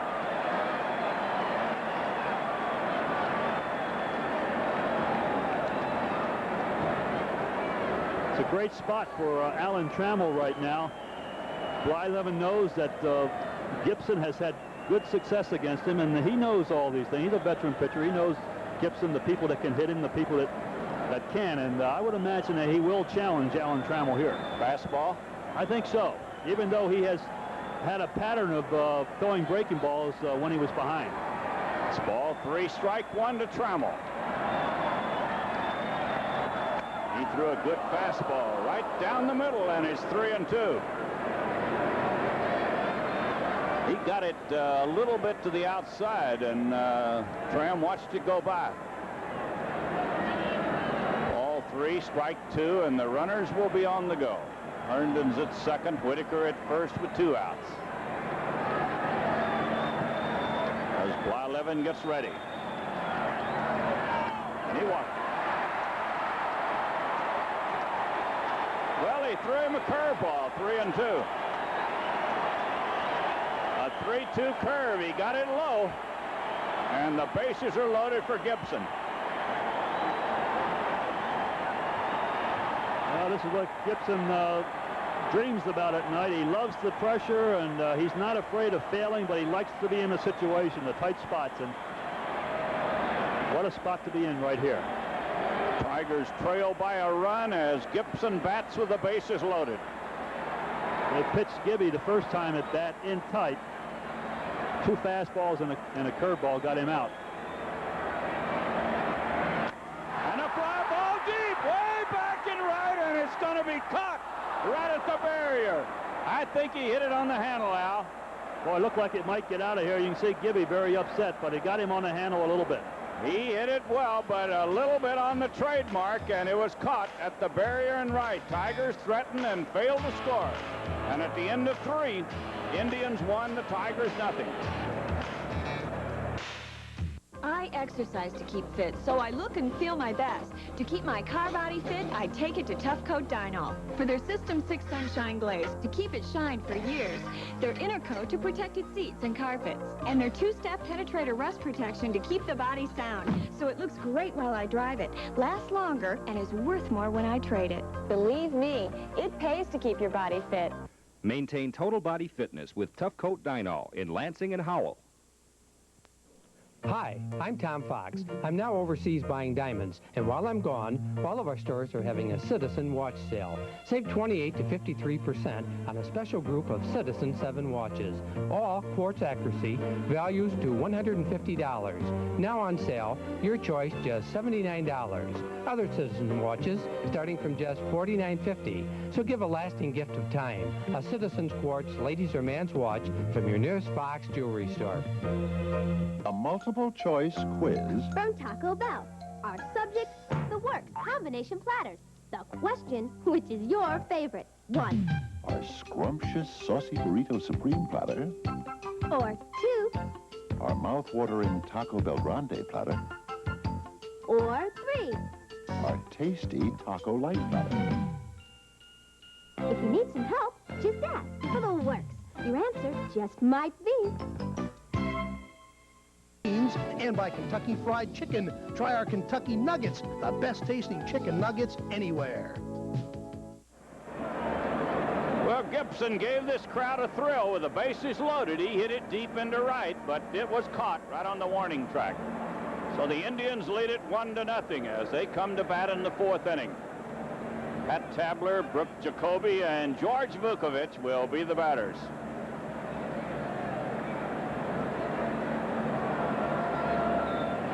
We've got the governor with us, Governor Blanchard in the booth, and he just couldn't quite give that drive of Gibson's enough pull.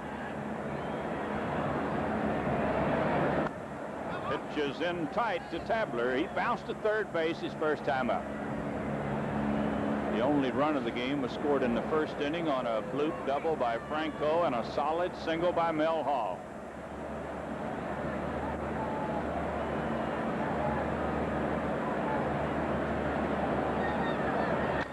Here's one into center field. On the go, hard is Lemon, and he's got it.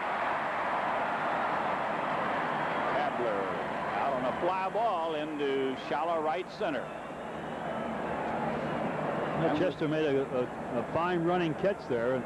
The wind is playing tricks with those fly balls. He looked like he battles it right at the very end. Looked like it might be a knuckleball, but he makes a good play. Brooke Jacoby bats with 1 out and nobody on.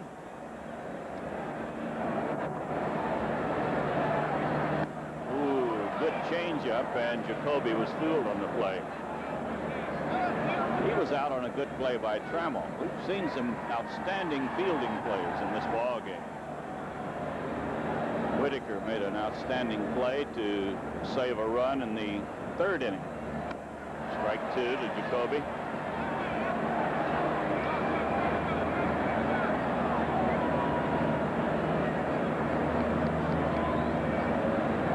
We're in the 4th inning, 1 out, nobody on. The Indians lead it 1-0. And the pitch from Morris. It's a ball. 1 ball, 2 strikes.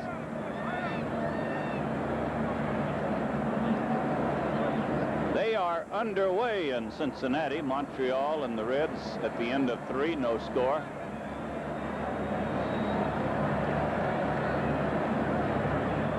He struck him out. Rip Jacoby strikes out. Strikeout number 4 for Morris. Well, our 4th trivia call went to Paul Ganassi of Roseville, Michigan, and he could not answer your question. Wow. You got a tough one today. Tough one. 1913, one of the greatest players of all time, Tyrus Raymond Cobb. Don't give it away. We're going to send out one more call here. Oh, we are? Well, we got to give the tickets away. I can't stand somebody not getting tickets. Last call is going to the city of Detroit. Pitch is low to Vukovic.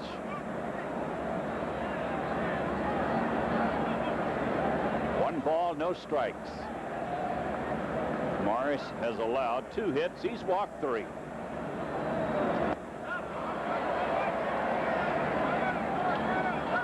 One ball, 1 strike to Vukovic.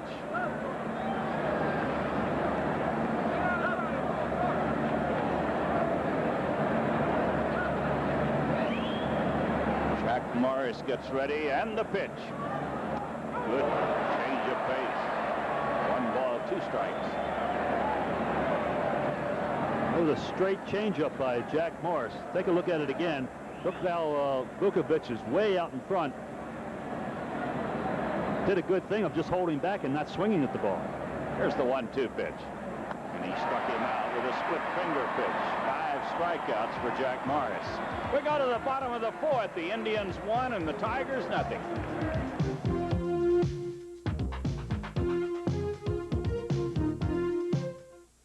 I have taken on many fighters and tried many beers. One beer isn't a class by itself. Light beer from Miller. Light tastes great, and it's less filling. It weighs in at 1/3 less calories than the regular beer. Yes, I discovered your greatest beer, but I never met your greatest fighter. Hey, who's this Billy Martin anyway? Billy Martin? He's warm, he's gentle, good looking too. I got to meet this guy. Light beer from Miller. Everything you always wanted in a beer, and less. All you gotta do is smell the coffee, splash on Old Spice. Now you're moving, isn't it nice? Standing tall, now you're doing it right. Pour out a handful, splash on some spice. Nobody sends more guys out there than America's favorite, unmistakably masculine Old Spice. Now you're moving, don't think twice. Splash on the feeling, splash on some spice. This copyrighted telecast is presented by the authority of the Detroit Baseball Club and is intended solely for the private, non-commercial use of our audience. Any use or reproduction of this game without the written consent of the Detroit Baseball Club is prohibited. The announcers for these telecasts are selected by the Detroit Baseball Club and WDIV and compensated by WDIV. Tigers come to bat in the 4th inning, trailing by 1. Lance Parrish, John Grubb, and Darrell Evans will be the batter. Tigers did not have a base runner until the 3rd inning. Herndon led off with a double. Lemon and Patero were retired, but Whitaker and Trammell walked, and Gibson then fly deep into right center field. Well, Parrish will lead it off. He popped to the left fielder his first time up.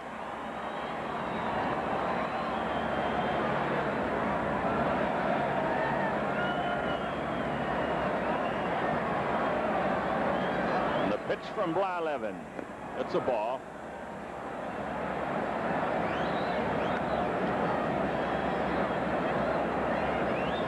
He'll throw Parrish a lot of breaking pitches to keep the fastball away from him. Got it over but low. Ball 2, no strikes. Tell you, if Lance can do that over the course of the year, be more patient at the plate, he'll do a lot better average-wise. He hits it hard to 3rd. Jacoby picks it off and throws him out. Well, he was very patient. He waited, got the 2-0 fastball, hit it hard, but right at Jacoby. Well, we placed our 5 calls, Al, and no one was able to correctly answer our trivia question. Our last trivia call went to Mary Morose of Detroit. and she could not answer your question. Well, the question was? Well, there was a holdout in 1913 by the Tiger player, a great player, who was the holdout seeking the salary of $15,000. Of course, the answer is Ty Cobb. Well, we're going to have another trivia question for you on our next pregame show. That'll be Saturday, April 14th, this Saturday at Kansas City, and we'll give you a chance to win 2 tickets to a Tiger home game.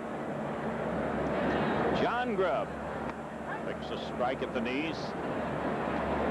Ball 2, strike 1 to Grubb. He bats with 1 out and nobody on.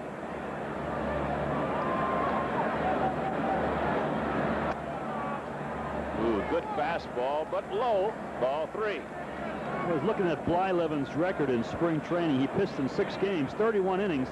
He allowed 43 hits and 22 runs. Not a very good spring. No, not a good spring. And I talked to some of the Indians, and they said he looked good. He walked him. 3rd walk given up by Blyleven. John Grubb's at first base with 1 out, and the batter is Darrell Evans. Evans bounced out his first time up.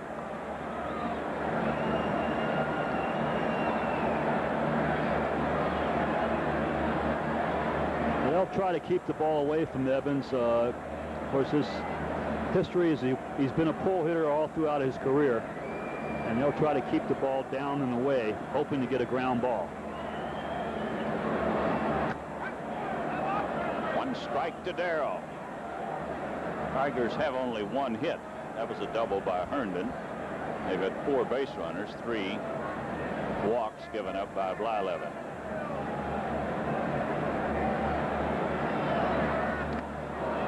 Got the good breaking ball over, strike 2. Strike 2 to Evans. They're playing in the 4th inning in Cincinnati, and there's no score in that game. Here, folks, is a pretty good curveball. Look at the ball go down at the last minute, the last second, right down into the feet. This gets away, and down to second goes John Grubb.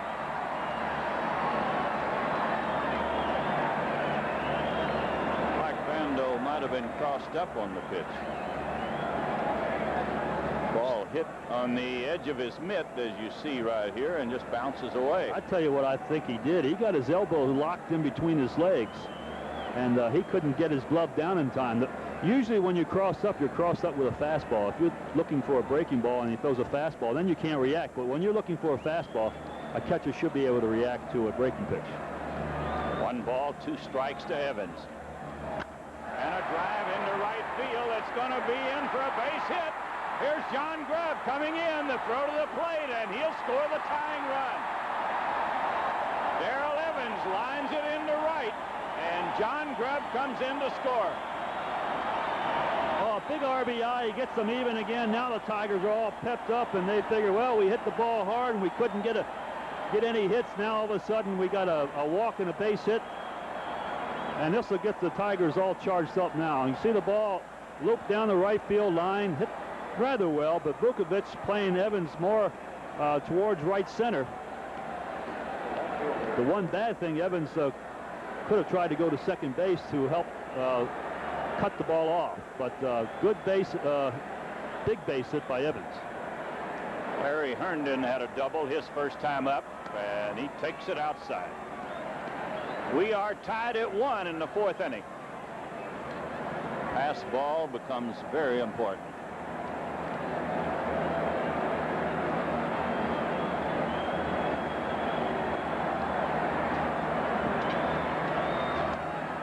That'll make it ball 2. Ball 2, no strikes. I'll tell you, Bando and Blyleven are going to have a little meeting with Marty Springstead in a moment, about halfway between the mound and home plate. Those 2 pitches were close. They went against Blyleven, and he didn't like it. Bouncer to third. That should be a double play. 1 out, relay. Safe at first base.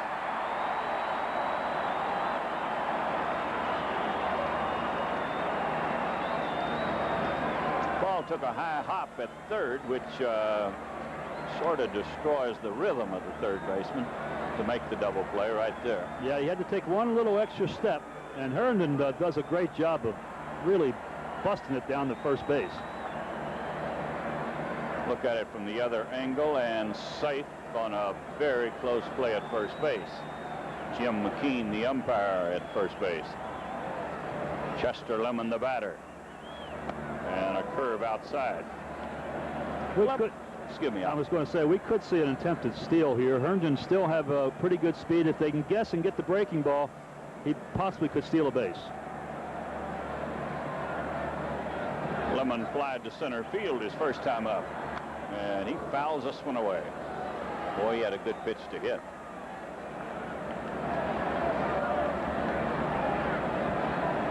Lyle Evans still has the good curve, but we have seen him, Al, throw much harder than he's throwing today. Well, he's thrown a lot of pitches in his tremendous career, and you can't continually to throw hard all the time. Ground ball to short. Over to second. The inning is over. The Tigers get a run in the inning, and at the end of 4, we're tied at 1.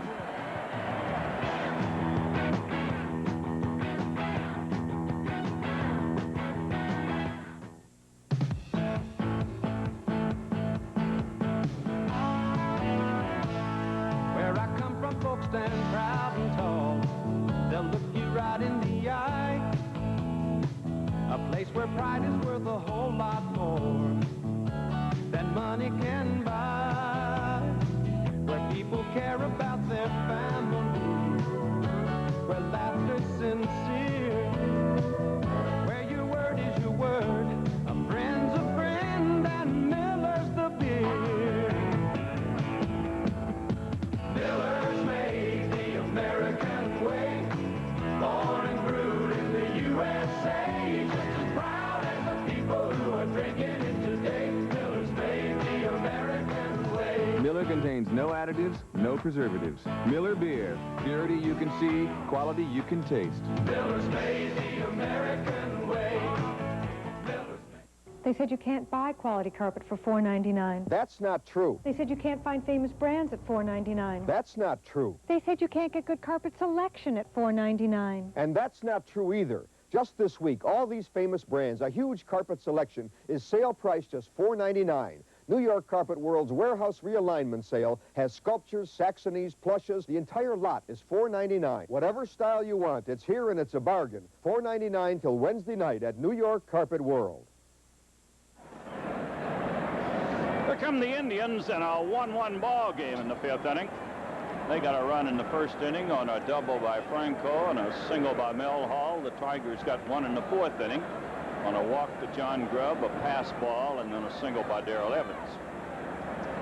They'll be sending up Chris Bando, Tony Bernazard, and Brett Butler.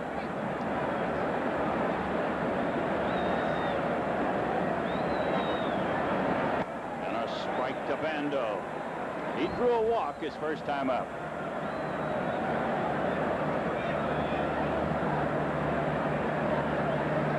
Change-up is over but low. 1 ball, 1 strike.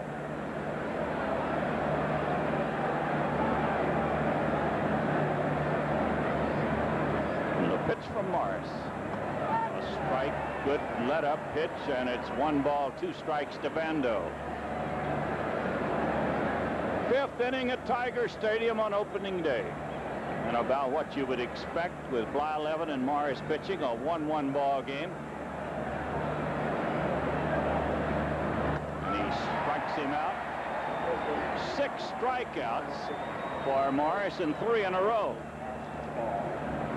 Well, let's take a look at our TV schedule as we watch that last pitch first. Split finger pitch. We're going to be in Kansas City on Sunday, April 14th. That'll be a 2 o'clock game. Then back at Tiger Stadium on Sunday, April 21st at 1 o'clock against Kansas City. Tony Bernazard struck out his first time out.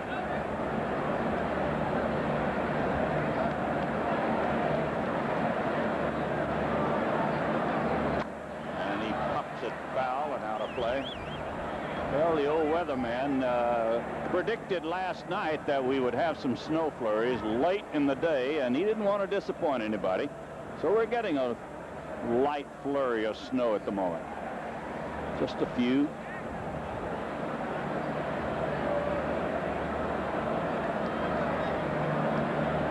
The pitch to Bernazard. And he chops it towards first. Good play by Evans. Evans got rid of the ball quickly over to Morris, who is an outstanding athlete, as you well know. And they make the play on the speedy Bernazard. You see the ball hit off the home plate. And it's just an easy play for Jack Morris. It's not an easy play, but for Jack Morris it is, because he is a good athlete, as George Kell has mentioned, and he covers first base extremely well.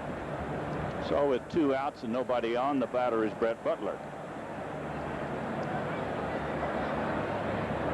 This is where you like to see this little guy come up with 2 outs, nobody on, not leading off an inning.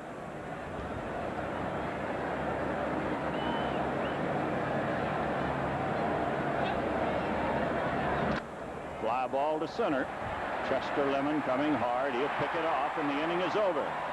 So another 1, 2, 3 inning for Jack. We go to the bottom of the 5th, and we're tied at 1.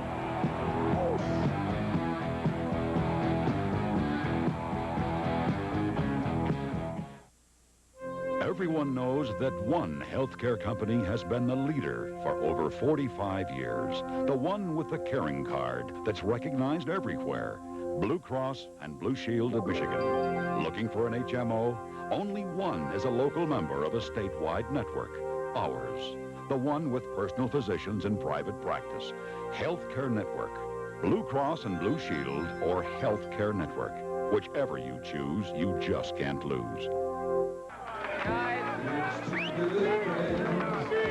Over the years, we've watched old number 51 retire a lot of ball carriers, but tonight we're going to retire him. So let's do it his way. Turn over those wine glasses and bring on the Lowenbrow.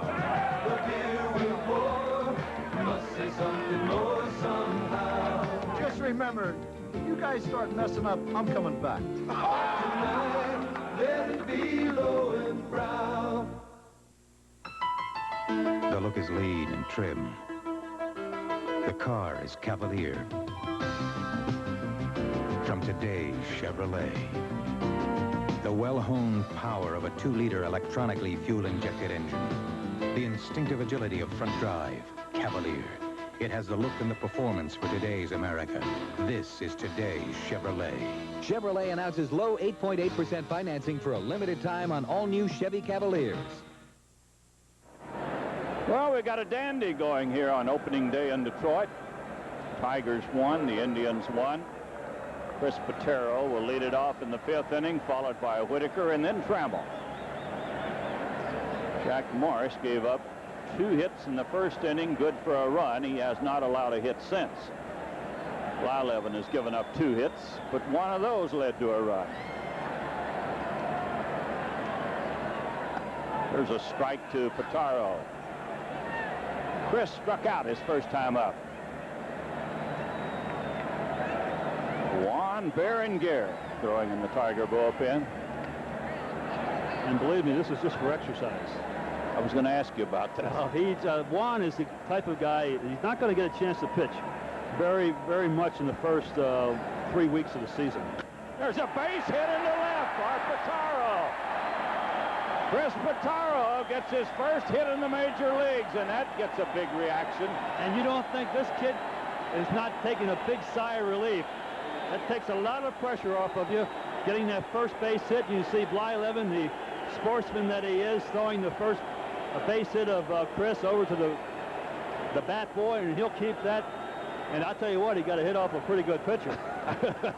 Do you remember the first hit you got in the major leagues? I really don't. That was about 30 years ago. I don't. Too long ago. I'm getting so old, I can't remember back that long. There's Whitaker. Lou has bounced out and walked in 2 trips. Pitch is off the corner. You got to remember it. You tell me you don't, but I know you do. You got to remember the first hit in the big leagues. I think I do. I think I got it against the White Sox, a Cuban pitcher. I can't think of his name. Here's a strike. Makes it 1-1. 1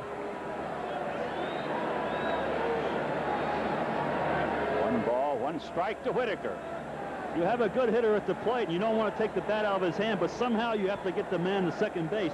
Could be a hit and run here. Lou handles the bat well, as everybody knows.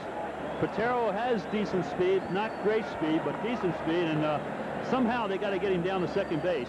It could be a hit and run play here.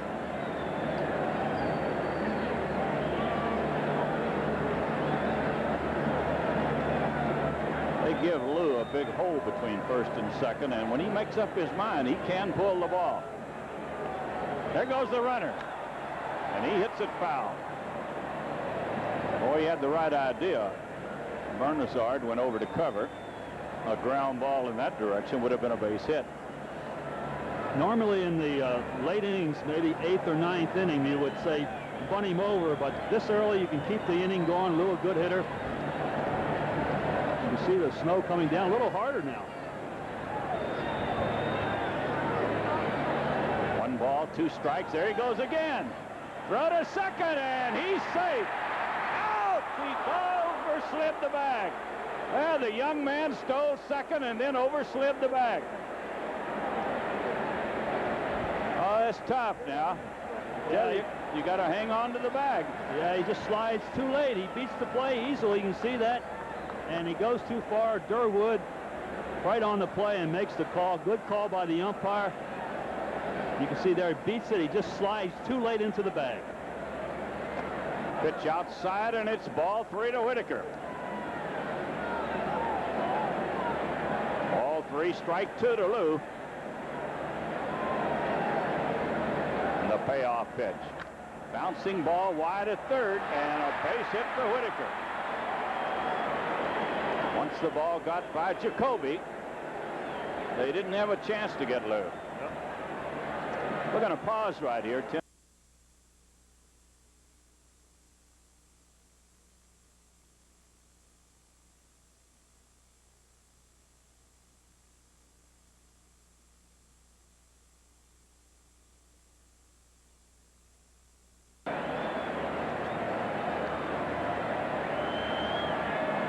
Second hit this inning. Whitaker's at first with 1 out. And the batter is Trammell, who has flied deep to left and walked.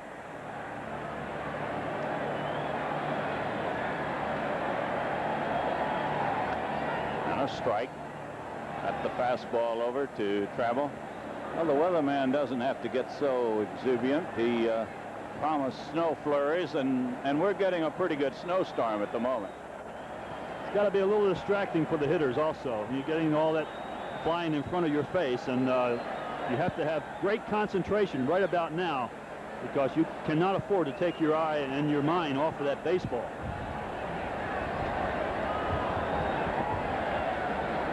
One strike to Trammell, and a pitch out.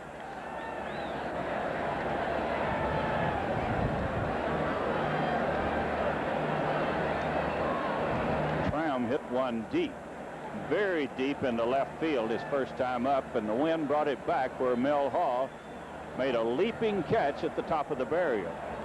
Robbed Tramm of his first home run. Another pitch out.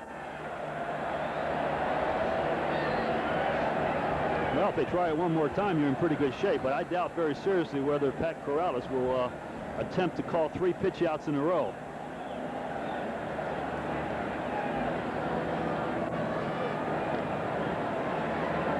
Ball 2, strike 1. And a foul ball that should be out of play down the line and right. That evens the count at 2-2 to Trammell.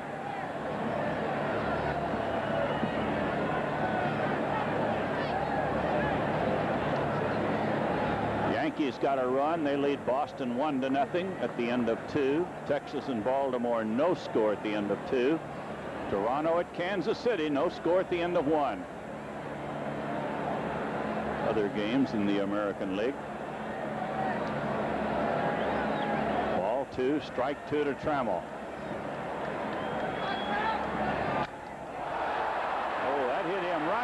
foot, and he won't get anybody. A line shot that hit Blyleven on the foot, I believe.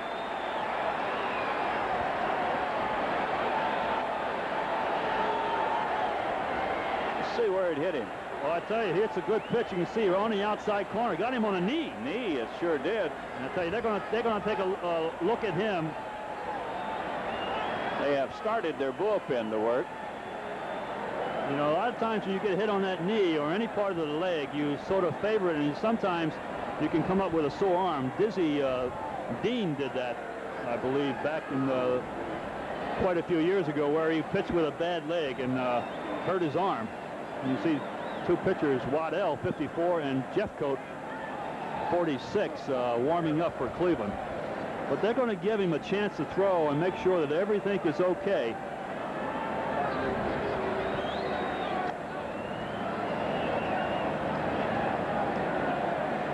I thought maybe Corrales was saying something to plate umpire Springstead about the weather, about the snow, but he probably said, well, it's in your advantage. Your pitcher throwing that white baseball through the white snow, but Tigers have 3 hits this inning, and they have not scored as yet. Whitaker's at second, Trammell at first, 1 out, and the batter is Gibson. Gibby's last time up with the bases loaded, he hit it deep into right center, and it was caught.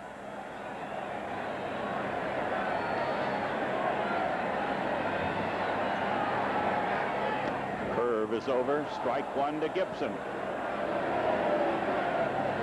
They give him the right field line. Vukovic is well into right center field and very deep for Gibson.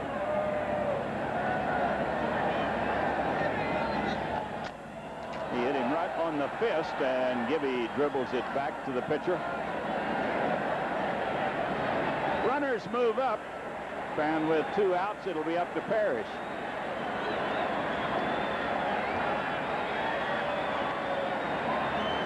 Gibby just wasn't ready for that fastball.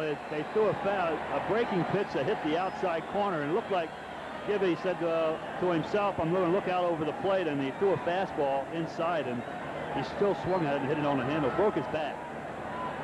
Well, Parrish has a chance to put the Tigers in front. 2 on, 2 outs, and a pitch inside. I tell you, it's tough hitting right now with all the snowflakes flying in front of you, or in front of your face, into your eyes. Very difficult. Here's the 1-0 pitch. And a base hit into center. That'll get 2 in, and the Tigers take the lead.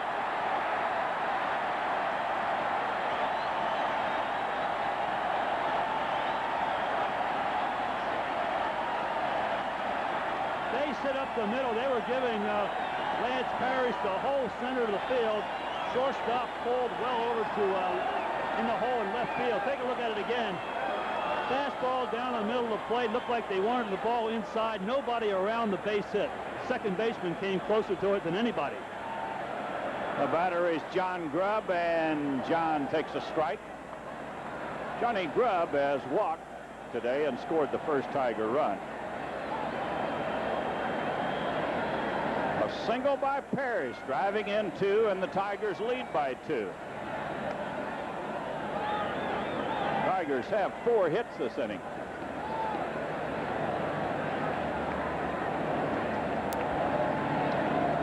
One ball, 1 strike to Grubb.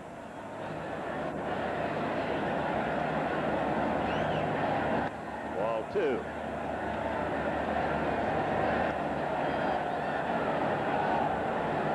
Ball 2 and strike 1 with a runner at first and 2 outs.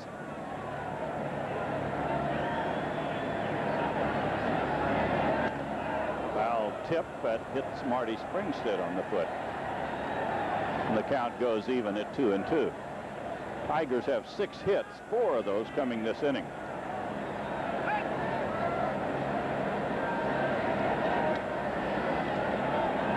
Ball 2 and strike 2.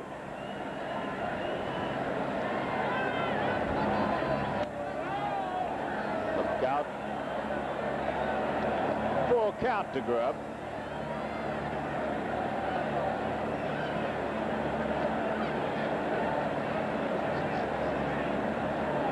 Ball 3, strike 2 to John, and Parrish will be on his way. And another foul ball.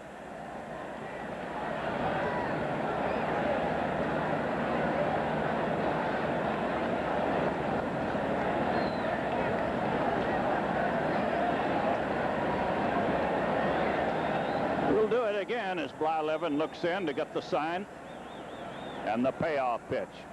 He delivers high, and John Grubb gets a walk.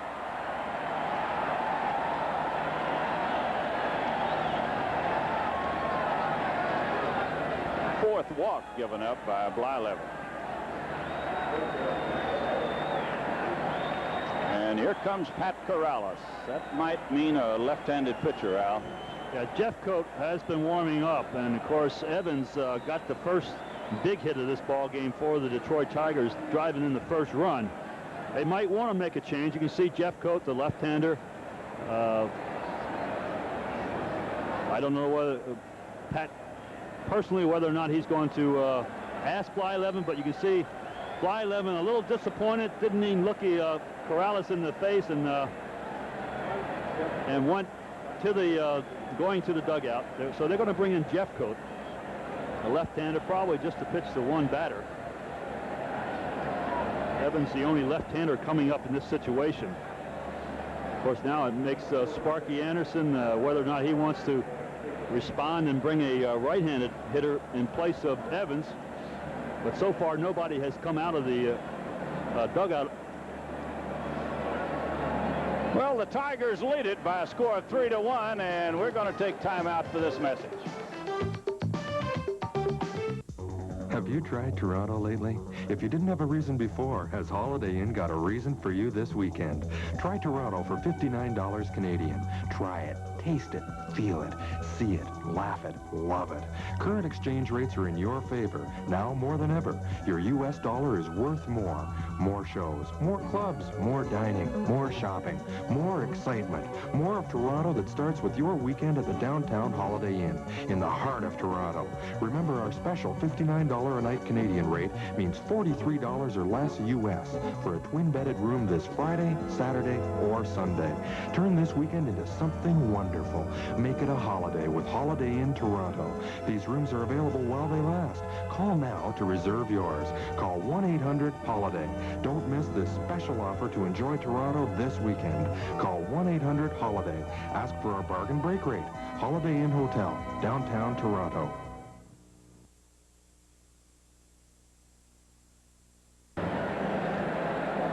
Mike Jeffcoat, the pitcher for Cleveland. You see his record, his 84 record. Not a bad year for this young man. He teamed up with Camacho and Waddle to give the Cleveland Ball Club a pretty solid bullpen.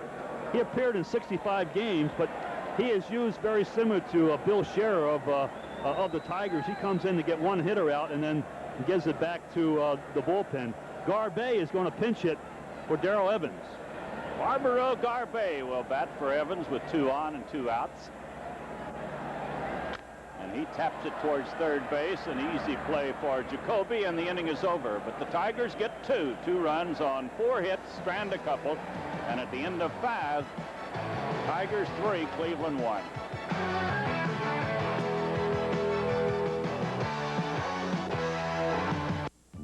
Okay, Kroger, you say you cut my costs. But how? Cost cutter prices. Nobody cuts your costs on your favorite brands like Kroger, because only Kroger brings you cost cutter savings like these every week. Springdale homogenized milk, 1 gallon, $1.69. Wow. Fresh lean ground beef chuck, any size package, $1.39 a pound. Cost cutter prices. Feel the difference they make. Mm-hmm. Go Krogering. Ralph Shaheen, what is it that makes Shaheen Chevrolet Lansing's leading Chevy dealer? I think it's a combination of 3 things: selection, price, and service. At Shaheen Chevrolet, we offer our customers more cars and trucks to choose from. We save them more on every one, then we back that car or truck with an award-winning service department that gets the job done right the first time. Gee, I thought it was your brilliant, inspired leadership. Well, that could be it too.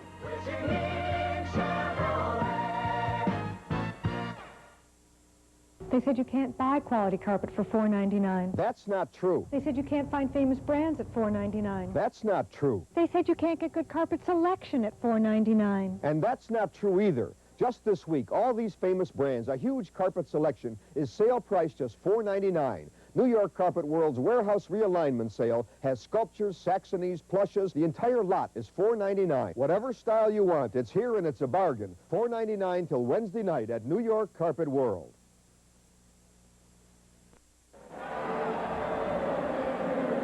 We go to the 6th inning. The Tigers 3 and the Indians 1.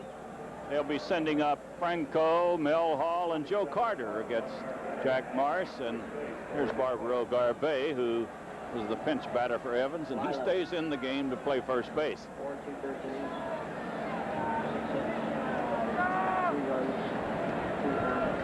Tigers have 3 runs on 6 hits. The Indians have 1 run on 2 hits.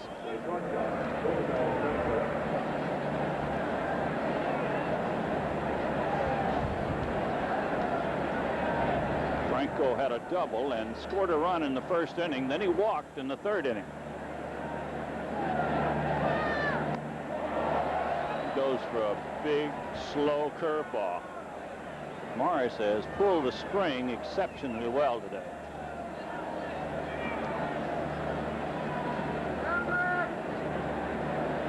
And the 1-strike pitch. Strike 2. Got the fastball over. Got to believe he was looking for the curve.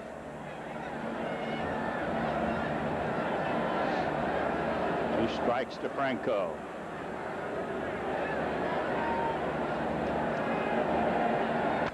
And a bouncer to 3rd. Bounces off the glove. Here's a long throw, but not in time.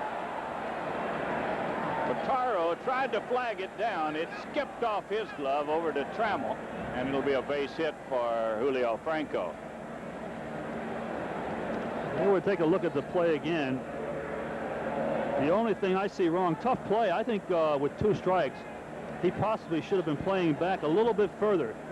And I think he might have made that play, but as it was with 2 strikes, he was playing in almost even with the bag. With 2 strikes, you can move back because they're not going to, at least they shouldn't be trying to lay the ball down.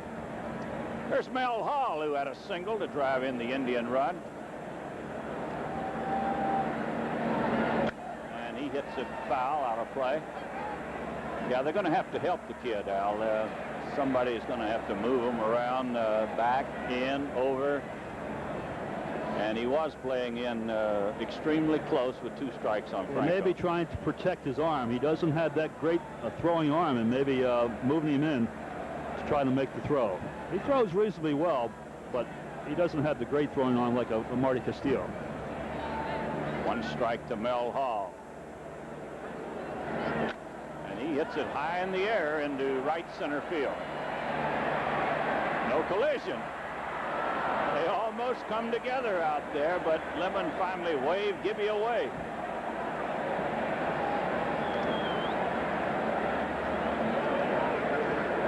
It's the first out of the inning. As we look at that one again, you see Gibson and Lemon converging on this, and they're both looking up, and all of a sudden Gibby gives ground. Yeah, this happens when you have a big crowd, a very vocal crowd here at Tiger Stadium. Naturally, opening day, Tigers are ahead.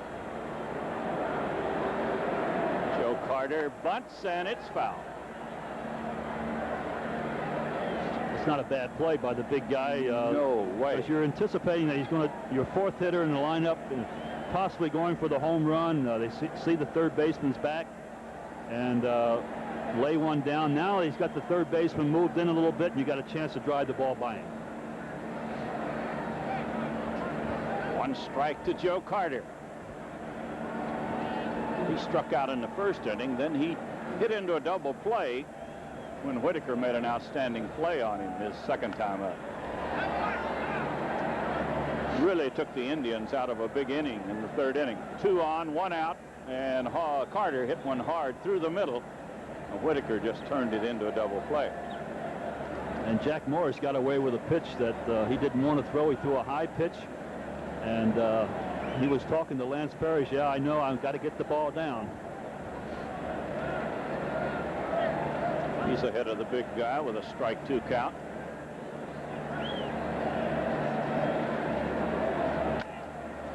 Fly ball that may drop in, and it will. On to third goes Franco. Carter drops one into shallow center field, and the Indians have them at first and third. Well, that's the type of day it is. See the blowing on the hands and the ball looped into center field. No chance for anybody to make the play. Chester trying to give the fake to hold the runner at second base. But you could tell pretty easily the ball was going to drop in. Pat Tabler will bat with runners at first and third, 1 out.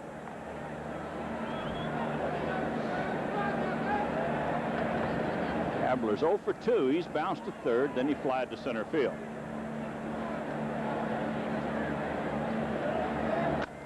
And a base hit into the corner. This will be extra bases. Gets a run in, and down to second goes Tabler. Pat Tabler hits it past third, and we have a 3-2 ball game. Yeah, and in trouble now with men in the second and third with just 1 out. Take a look at the pitch again. He's been throwing Tabler a lot of breaking pitches, off-speed pitches. He comes in with a fastball, and he just bangs it over the bag. Lopez is headed for the Tiger bullpen, as the Indians have picked up a run on 3 hits, and they threaten. Second and third, 1 out. Aurelio Lopez in the Tiger bullpen.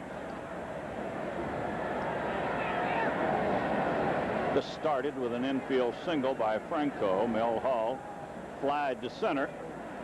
Carter single to center, and then the double by Pat Tabler.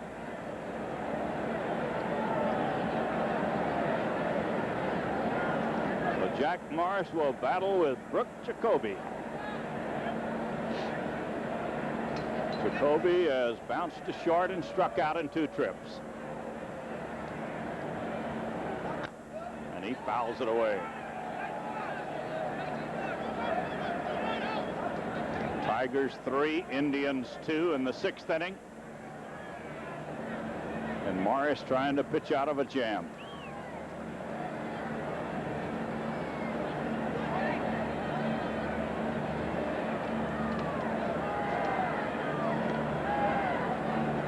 The 1-strike pitch. It's a ball. 1 ball, 1 strike.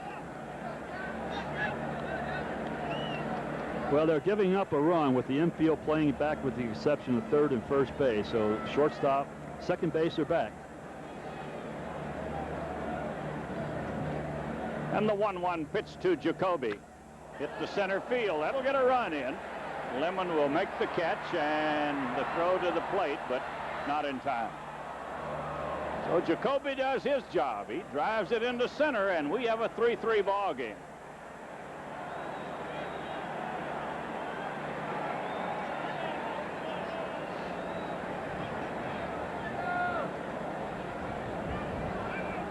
Runner at second, Tabler holds. He's there with 2 outs, and the batter is Vukovic.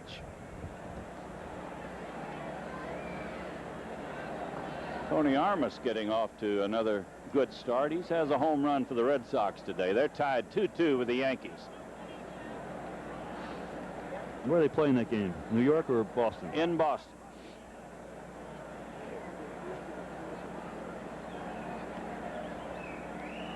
Here's one that skips by Parrish, and on to third base goes Pat Tabler.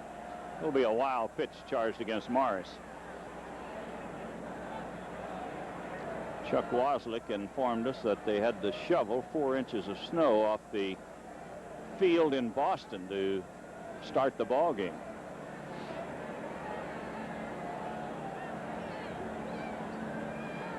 Well, the go-ahead run is at third base. 2 outs as Jack Morris tries to get George Vukovic. A 3-3 ball game. And a base hit into right. That'll get the go-ahead run in. Vukovic hit an off-speed pitch into right field, and the Indians take the lead. Well, I mentioned he's had great luck against the Detroit Tigers, particularly last season. And he looked like he was fooled, but watch, he keeps his bat well back, and he's able to generate enough power to line that off-speed pitch down the right field line. That's 4 hits this inning off Morris. 3 singles, a double, a sacrifice fly. They have picked up 3, and they lead the Tigers 4-3. The batter is Bando. And he hits it down the line and left. It is curving foul. Chris Bando making a bid for extra bases. Hits it foul into the corner.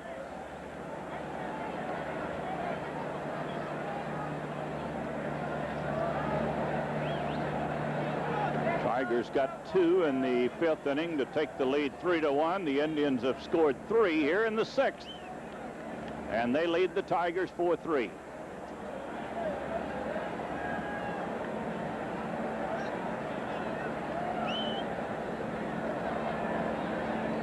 Well, we had a brief flurry of snow, and it stopped completely at the moment.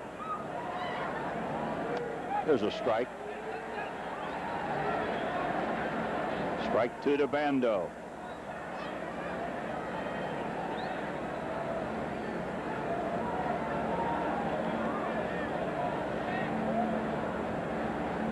See the runner at first, George Vukovic, and the pitch.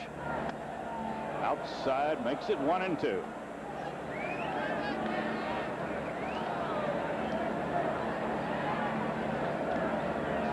One ball, 2 strikes to the Indian catcher. Morris had not allowed a base hit since the 1st inning until the 6th, and he's given up 4. Foul tip that pops out of the mid of Parrish.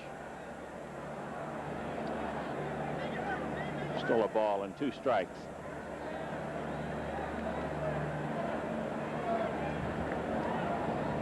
Vukovic, not much of a threat to steal base. Had only 1 stolen base last season.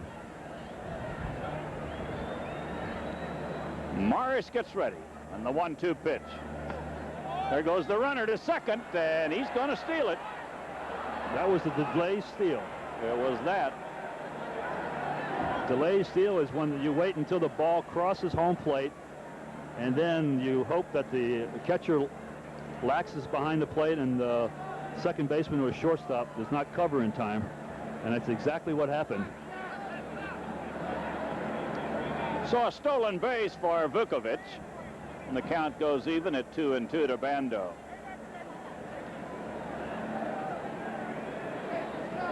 I would think Jack Morris needs to get this hitter to stay in the ball game.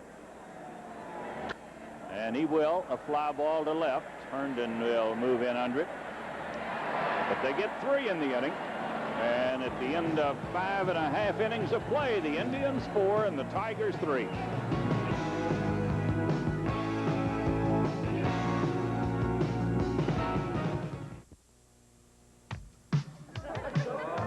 Hey, anybody hungry? I'm starved. Let's get something to eat. No problem. Let's get something good. No junk food. Yeah. No problem. I'll buy if you go get it. Yeah. No, I don't want to go out. No problem. Domino's Pizza delivers. Domino's Pizza. 30 minutes free. Domino's Pizza delivers. This is today's Chevrolet, and this is today's Chevrolet. This Chevrolet is specially modified for the International Race of Champions. This is a new Camaro IROC Z28 built for you. Chevrolet has powered more winners than anyone in American racing history, and that helped us build this Chevrolet. World champions drive this Camaro, but the Camaro IROC Z28 makes you feel like a champion. Drive today, Chevy. Live today, Chevy. Chevy. Tigers 85 continues, brought to you in part by Highland Appliance, everything you never expected from an appliance store. By Domino's Pizza, Domino's Pizza delivers. By Ballpark Franks, they plump when you cook them. And Ballpark Bologna, the only bologna good enough to be called Ballpark. And by your participating Snapper dealers.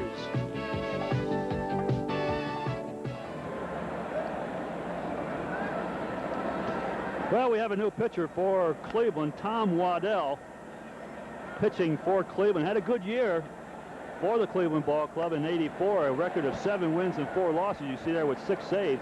He pitched 97 innings and allowed just 68 hits and 35 runs, a 3.06 earned run average. He had an outstanding spring for Cleveland. He pitched in 9 games, 15 innings, allowed just 14 hits and 4 runs. Had a fine year for Cleveland a year ago. Well, the Indians lead it 4-3 as the Tigers come to bat in the 6th inning. Herndon, Lemon, and Pitaro will be the batters. And a strike to Herndon. He had a double in the 3rd inning. Bounced into a forced play at second, his second time up. And a curveball is over for a strike. Strike 2. Well, it looks like he's a sinker baller and a breaking ball pitcher. He doesn't look like he throws all that hard. No swing by Herndon, says the first base umpire, Jim McKean. 1 ball, 2 strikes.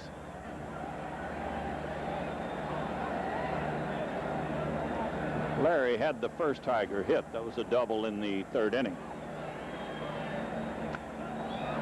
Hangs tough as he fouls a breaking ball away.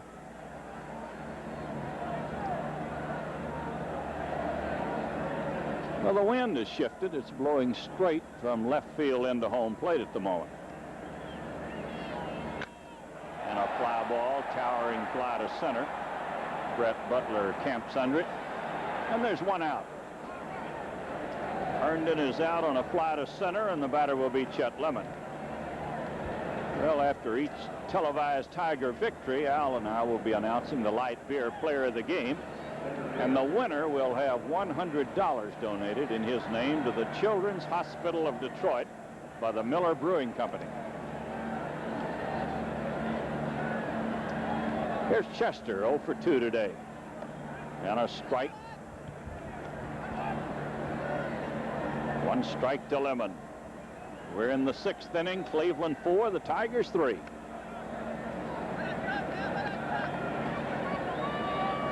One ball, 1 strike to Lemon. Batting with 1 out, nobody on. Got the breaking ball over, 1-2. Toronto scored a run in the 2nd inning, and they lead Kansas City 1-0 at the end of 2. Still no score in Baltimore. Rangers and the Orioles. They're playing in the 4th inning in Boston. Yankees and Red Sox tied at 2.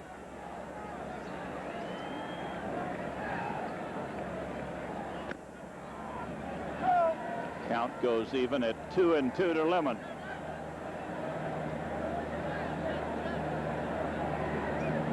And the pitch from Waddell. He hits it foul. Still 2-2. Tell you, if you're going to hit a home run in left field today, you're going to have to hit a line drive.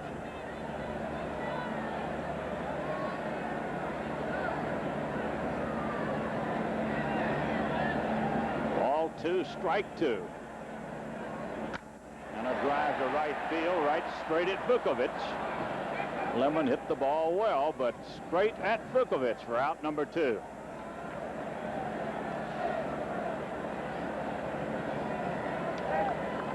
Chris Pitaro, the batter. He has struck out and singled in 2 trips.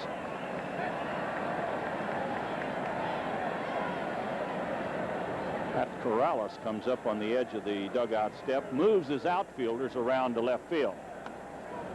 He does not figure Pitaro to pull the ball, and they give him all of right field.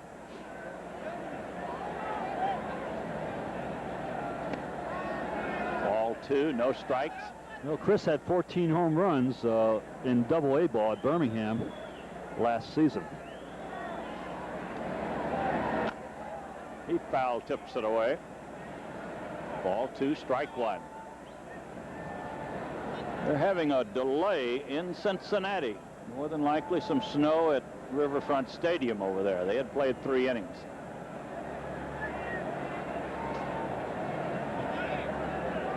Ball 2, strike 1 to Pitaro.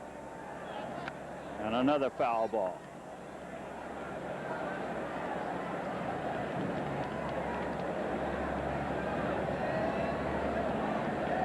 Pitcher is Tom Waddell. He was a little bit quick for Pataro, who steps out. Chris singled to left field his last time up. And another base hit as he drills it up the middle. Chris Pataro gets his second hit. A line shot into center.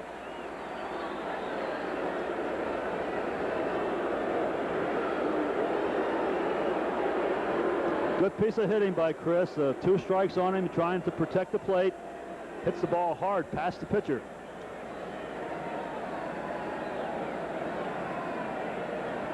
Here's the young man at first base. And the batter is Whitaker with a runner at first and 2 outs. And we'll get another left-hander in the bullpen for the Indians.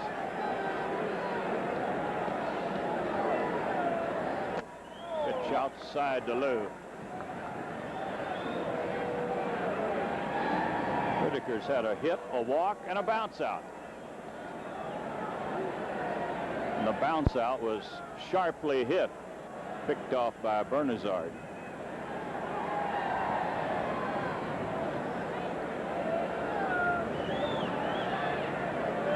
There goes the runner. Throw to second, and he is safe. Stolen base for Pataro. He almost came off the bag again. Back in the 5th inning, he stole a base, but then overslid the throw.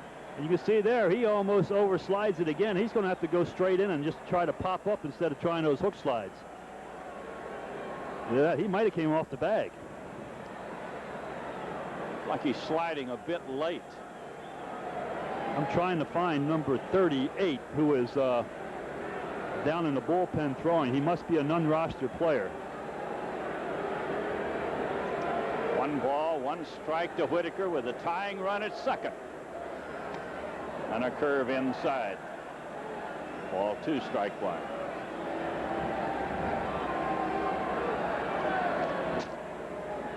Ball 2, strike 1.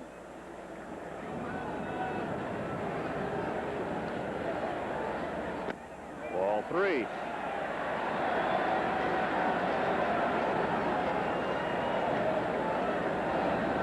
They pitched around Whitaker back in the 3rd inning with a runner at second and 2 outs. This is going to be foul. Ball 3, strike 2. Waddell's the type of pitcher you have to wait on. He's not going to throw the ball past anybody. He doesn't throw hard. He throws sinkers and sliders. And he's just not going to rear back and try to throw pitches by hitters. Lou was well out in front of that last pitch. Now that left-hander is Dave Von Olen throwing in the bullpen for Cleveland. Yeah, he's a non-roster player. He pitched a little bit for the St. Louis Cardinals. There's a walk to Whitaker.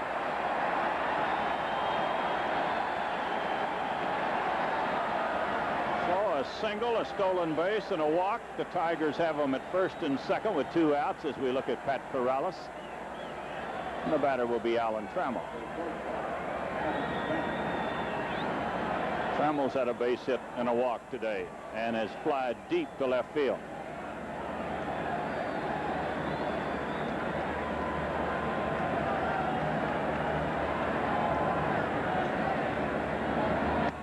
Right down the middle with a good fastball, 1 strike.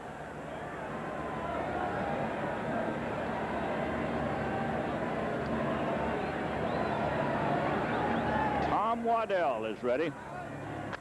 Ground ball to third. Jacoby goes to second, and the inning is over. Tigers threaten, fail to score, and at the end of 6, Cleveland 4, the Tigers 3.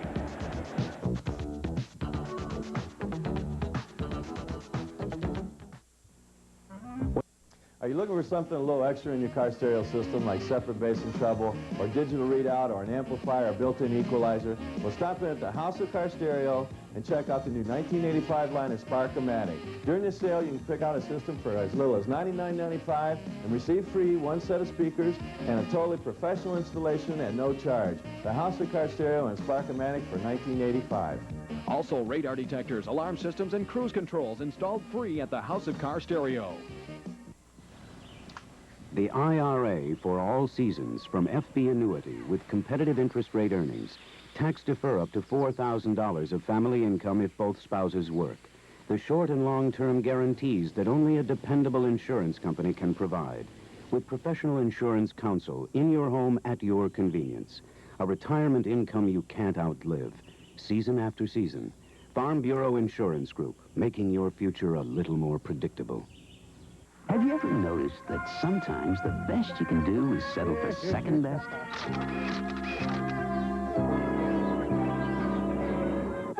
Now you won't have to with the new R-Series riding mower from John Deere. You see, they don't cost more than ordinary riders, but they're built with extraordinary features and first-class John Deere quality. So now, for the price of someone else's mower, you can have one of ours. Available at Deer Barn, Grand Ledge, Litchfield, Lawn and Garden, Williamston, and Thasers, Mason. We go to the 7th inning at Tiger Stadium. Indians lead the Tigers 4-3. Tony Bernazard is the scheduled hitter, but we're going to get a batter for him. It'll be Mike Hargrove. Yeah, he's been around quite a while, 11-year Major League veteran. George hit 300 6 times in his Major League career, batted .267 a year ago with just 2 home runs and 44 RBIs. They're going to put a defensive player in for Bernazard anyhow, so they might as well get a bat to replace him. Friskin, I believe, is down there warming up to go in defensively for Cleveland. Here's the pitch to Mike Hargrove, and he swings and fouls it away. And that's very unusual to see Mike. As a starting player, he generally always takes the first pitch. But when you come off the bench late in the ball game as a pinch hitter, you better swing at that first good fastball.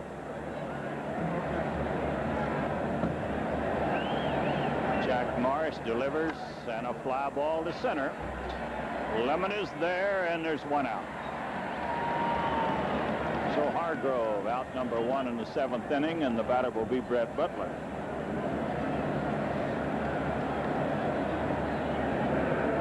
Butler's 0 for 3. He struck out, line to left, and flied to center.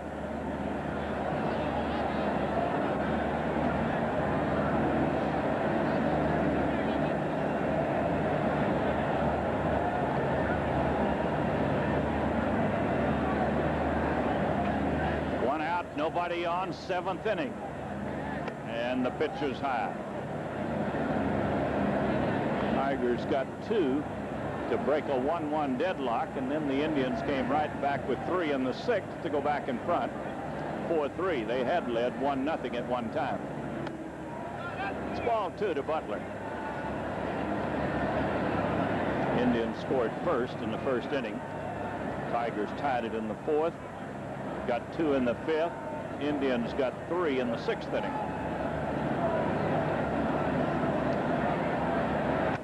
Ball 3. 3-0 to Butler. Ball 3, no strikes.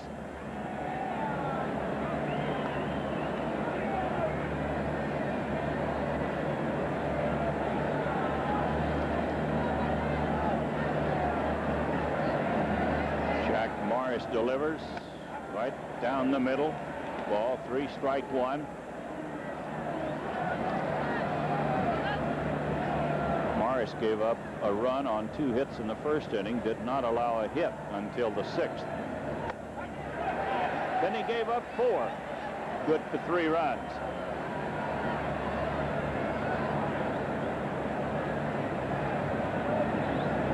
Three and 2 to Brett Butler. Little guy tries every way in the world to work his way on there. And he fouls it away. Now, a good leadoff hitter will not afraid to take the pitcher to a 3-2. He knows that they do not want to walk him because of his great speed. And more than likely, 9 out of 10 times, we'll see a fastball on the next pitch anyhow. He waits on the 3-2 pitch from Morris. And another foul out of play.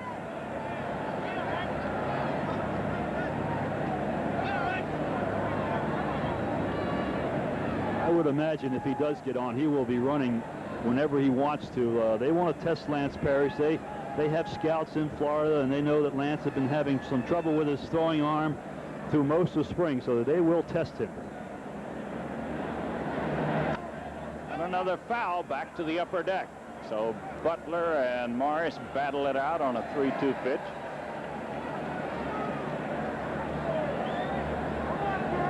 Julio Franco would bat next. We're in the 7th inning in Detroit. Opening day, Indians 4 and the Tigers 3. Bert Blyleven started for the Indians. He was relieved by Jeffcoat.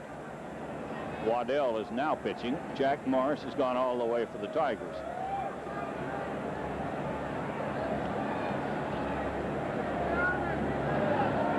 He walked it.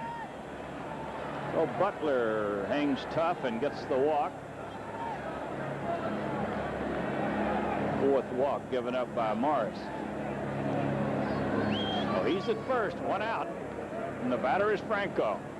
And right before that pitch, another beach ball came down in center field. It just made Jack Morris wait just that little bit longer, and I think consequently threw a bad pitch. But he was in a group throwing a lot of strikes and all of a sudden had to wait. Julio Franco has had a double, a single, and a walk today.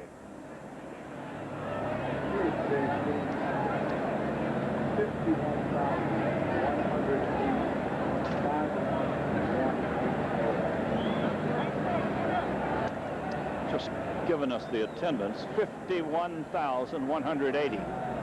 51,180.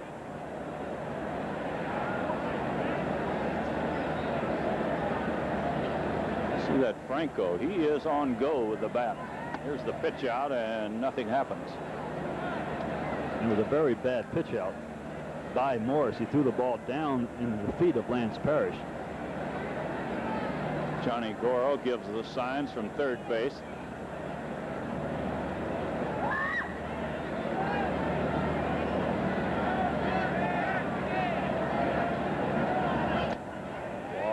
Ball two, strike 1 to Franco.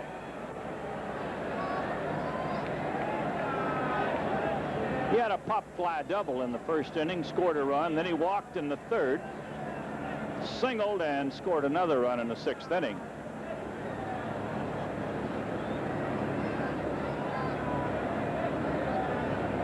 He waits on the 2-1 pitch from Morris.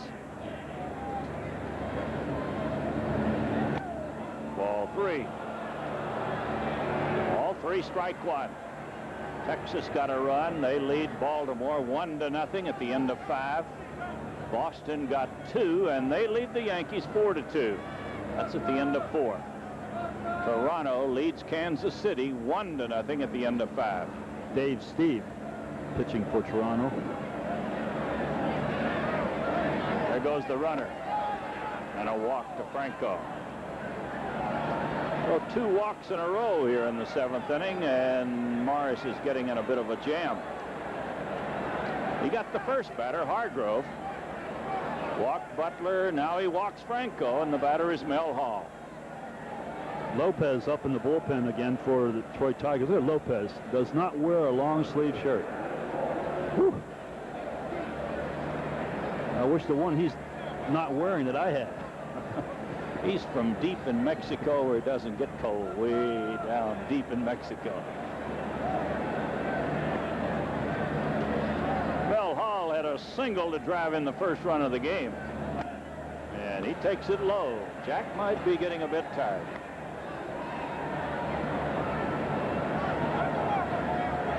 He has walked 5 batters today.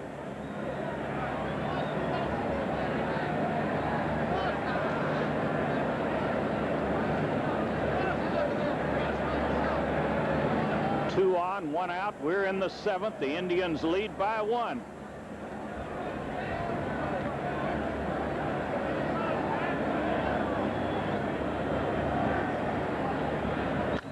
This one hit towards second, could be a double play, and it is.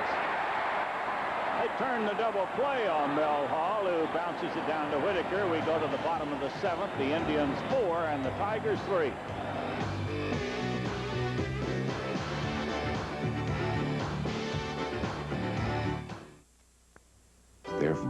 lot of great McDonald's crew kids in the last 30 years. Where are they today? Here's looking at you kids, McDonald's crew kids. You sure have gone a long way. To the stars in our sky still shining on high. Our unsung heroes who carried the day. You make it a good time. Hats off to everyone who's kept those arches shining. What a great taste of McDonald's. I train the best gymnast in the world. I expect perfection. And the only beer that comes up to my standards is light beer from Miller. Light scores a perfect 10 because it is less filling. But even better, you can't beat the taste of life. Yeah. Well, let's see how did I do. Whee! Good. Oh, no. Light beer from Miller. Everything you always wanted in a beer, and less. Russian judge. This year, Perry Redcoat pharmacists will fill over 6 million prescriptions, one at a time.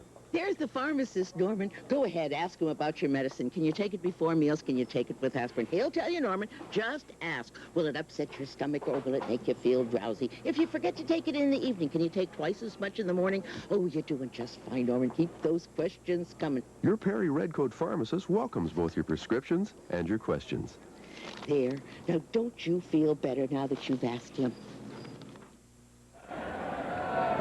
Now defensive change for the Cleveland Indians. Mike Fishman now playing second base for the Indians. Number 22, there he is. Second base. Gibson will lead it off for the Tigers in the 7th inning as they come to bat trailing by 1. Gibby's bounced out, fly deep to right, and bounced to the mound his last time up. And a base hit into right. Gibson hit the first pitch into right field for a base hit.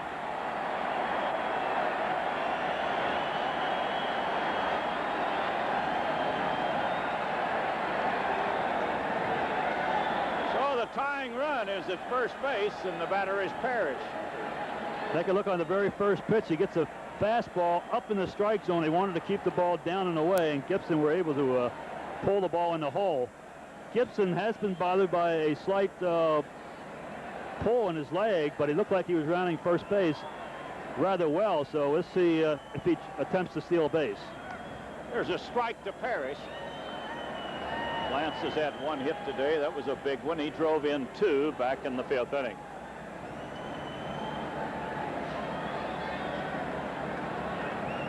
Runner at first with nobody out. 1 ball, 1 strike. They have resumed play in Cincinnati. They've played 5 innings, no score. And they have been in a delay.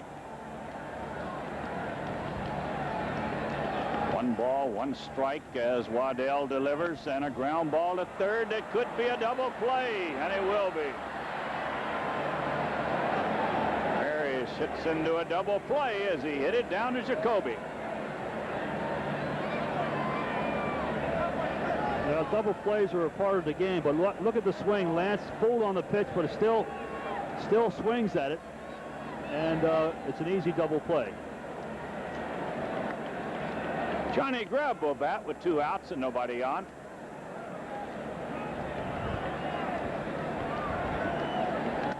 John takes it low. He's walked twice today, scored a run, flied to center field.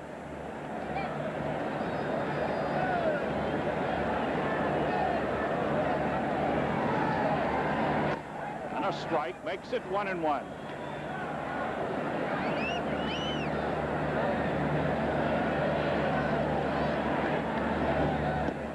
Ball is over but low, and it's ball 2. Ball 2, strike 1 to Grubb. Ball 3. He's not going to give John Grubb anything to hit in the right field seats if he can help it. Hit him on the end of the bat as he sends a fly ball to center. At the end of 7, it's the Indians 4 and the Tigers 3.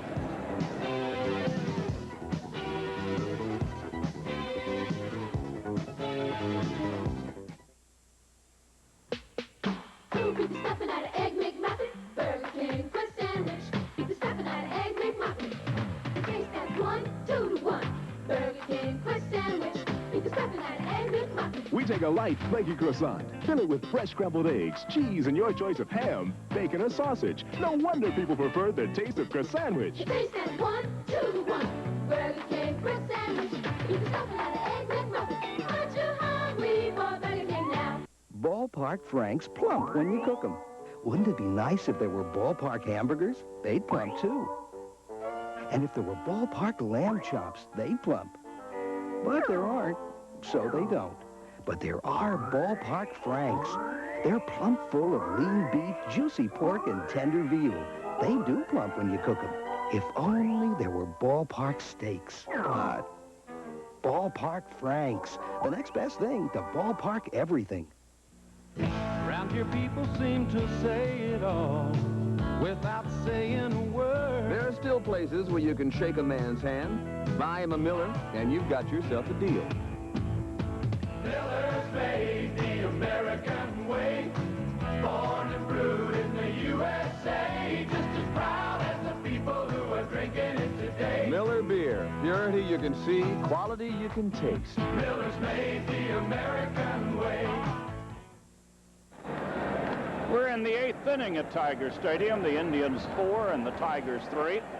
Jack Morris has gone all the way for the Tigers. Blyleven, Jeffcoat, and now Waddell. For the Indians, as we look at Doug Fair in the Tiger bullpen. Indians led 1-0. The Tigers tied it in the 4th. Tigers got 2 in the 5th to take a 3-1 lead.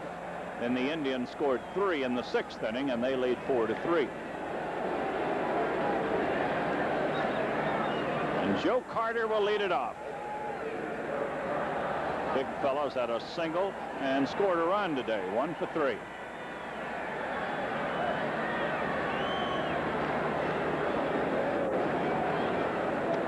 Morris slips on the mound as he delivers that pitch.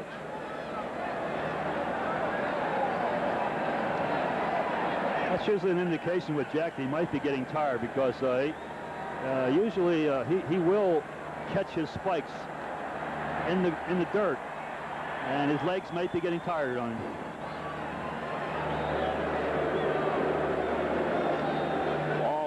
Ball two, no strikes.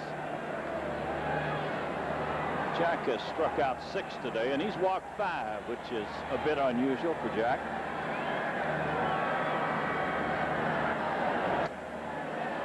Big rip by Joe Carter. Ball 2, strike 1. Dandy little skipper, Sparky Anderson.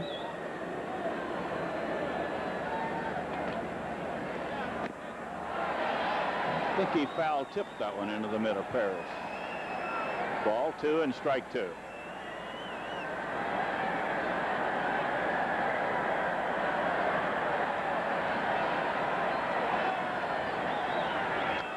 And a foul out of play makes it 2-2 to Carter, leading off here in the 8th inning. Ernie Camacho now warming up for Cleveland. He's the stopper in the Cleveland bullpen.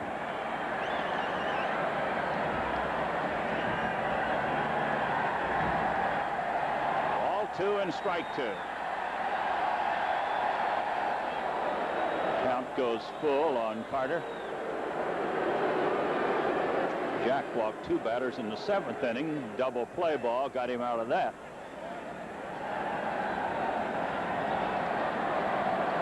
Ball 3, strike 2. Pops it up. Garvey at first base will handle it, and there's 1 out. Now we'll pause 10 seconds for station identification. You're watching Tiger. Join your team in touch with Mid-Michigan for a complete look at the day's top news, weather, and sports on TV 10 Action News tonight at 6 p.m.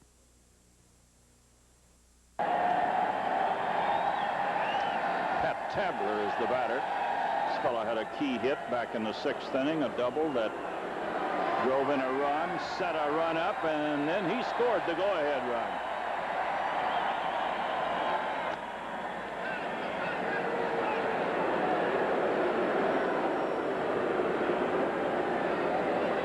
This double made it 3-2. Center runner to third, who scored on a fly ball to make it 3-3, and then Tabler scored on a single by Vukovic. It's ball two. Ball two, no strikes.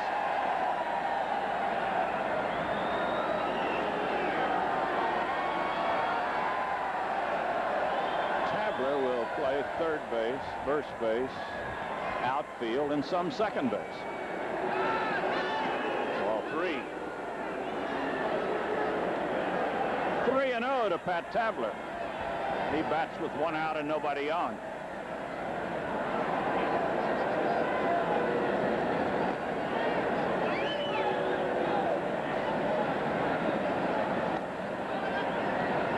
They're playing in the 7th inning in Kansas City. Toronto 1, Kansas City nothing. They're playing in the 6th inning in Baltimore. Texas 1, Baltimore nothing. Boston still leads the Yankees 4-2. It's Willie Hernandez on his way to the Tiger bullpen. And a strike on the outside corner to Tabler. Ball three, strike one.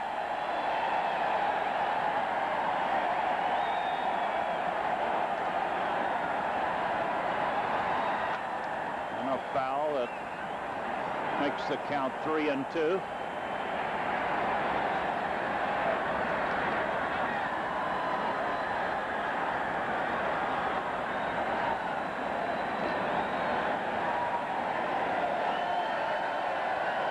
Ball three, strike two, as Morris checks the signs with Parrish.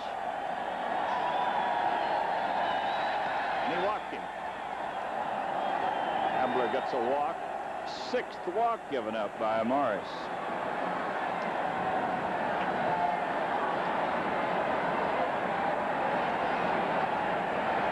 So Tabler's at first, one out, and the batter is Jacoby. Brooke Jacoby.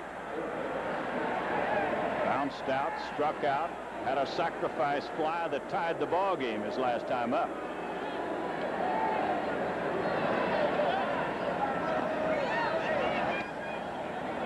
Boston got another run. They lead the Yankees 5-2 at the end of 5.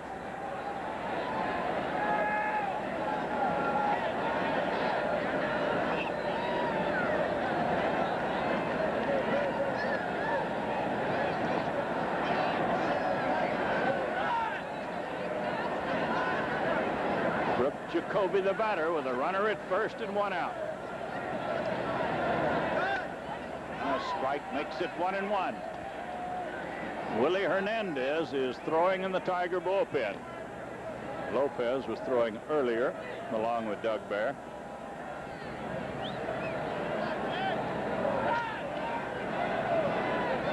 One ball, one strike to Jacoby.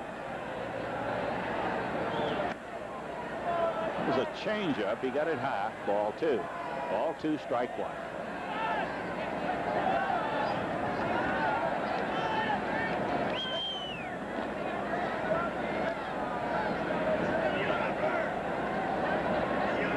We're getting some great shots from center field as you see the game as Jack Morris sees it.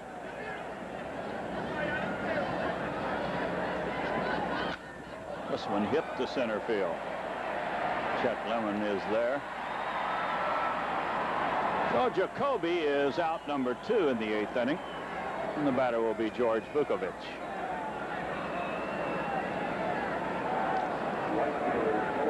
This fellow had a big hit his last time up. He got a key single that drove in the go-ahead run. He's quite a hitter. The final 4 months of last season, he batted .325 the final 4 months. He led Cleveland in batting a year ago, batted .304. He takes a strike on the outside corner. And he's not too happy with his role over here at Cleveland. He knows as long as Corrales is the manager, he will be a platoon player, and of course he wants to play every day.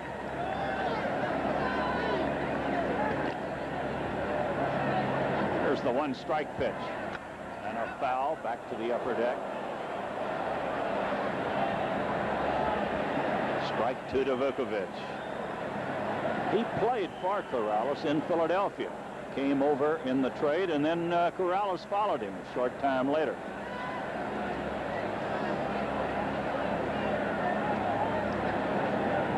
He waits on the strike 2 pitch from Morris. It's stopped by Parrish.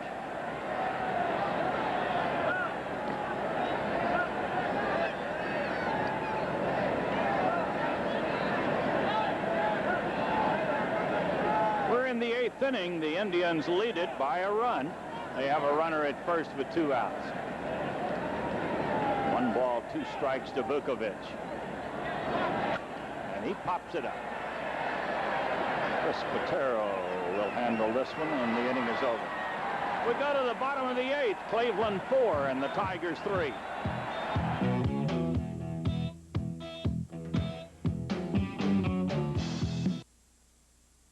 Capital Federal answers your IRA questions.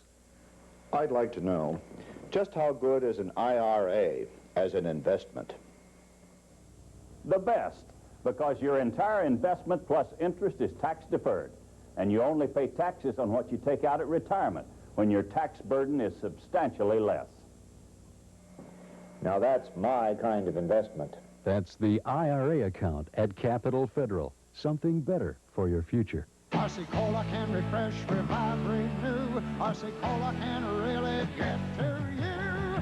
Cola loving woman, Cola loving man. Nothing really gets to you like RC Cola can. Refresh, restore, revive, renew. Nothing really gets to you like RC Cola can. Yeah, I'm a cola loving man, and I'm looking for a cola loving woman.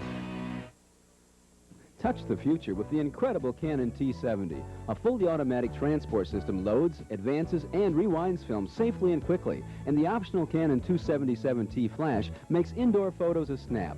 Loaded with features and backed by a Canon US warranty, the Canon T70 is a great gift for the photographer in your family. See the Canon T70 at Sid Young's.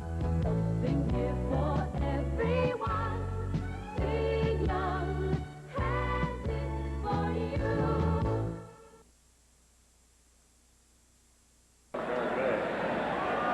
Garbe will lead it off in the 8th inning. Barbaro, Garbe, followed by Herndon and then Lemon. As the Tigers come to bat, trailing by a run. Barbaro has batted 1 time. He was a pinch batter for Evans in the 5th inning, bounced to 3rd base. And he takes a strike. 1 ball, 1 strike.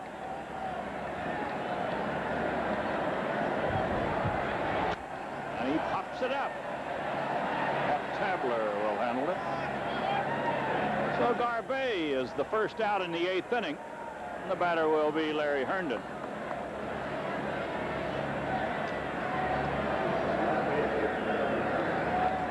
Larry's 1 for 3, had a double back in the 3rd inning.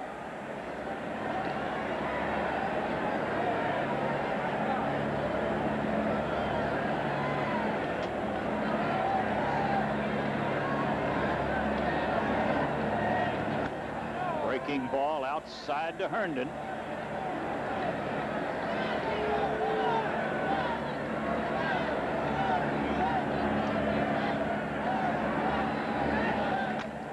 it's a pop fly that's going to drop in right center field. Larry Herndon gets his 2nd hit as he hit it on the end of the bat and dropped it in shallow right center. Single as Herndon keeps it alive. Well, you see there, he hit it on the end of the bat, and just no chance for the outfielders to make the play. Herndon on. 1 out here in the 8th inning.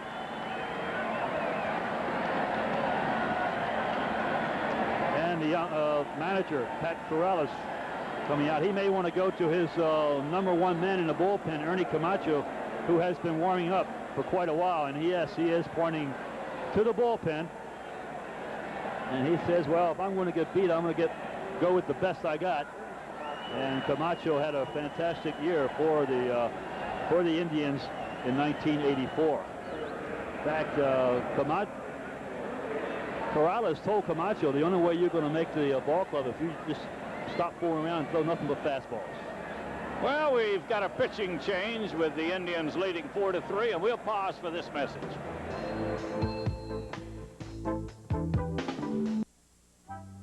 Annie, Kraft macaroni and cheese coming right. Mr. Kraft, your macaroni and cheese has more cheese than anyone's, right? Right. It tastes the cheesiest. Right. So it should be called cheese macaroni. Annie, great idea. Kraft macaroni and cheese has more cheese than any other brand. That's why it tastes the best. Annie. They might change the name, Mom. Oh? I got it straight from the top. Kraft cheese and macaroni, the cheesiest. When does your car need a good going under? I'll tell you when. When your muffler's no laughing matter. And bad brakes are costing you friends. And your shocks are letting you down, and up, and down, and up. Let Tuffy save the day. If it's under your car, Tuffy's on top of it.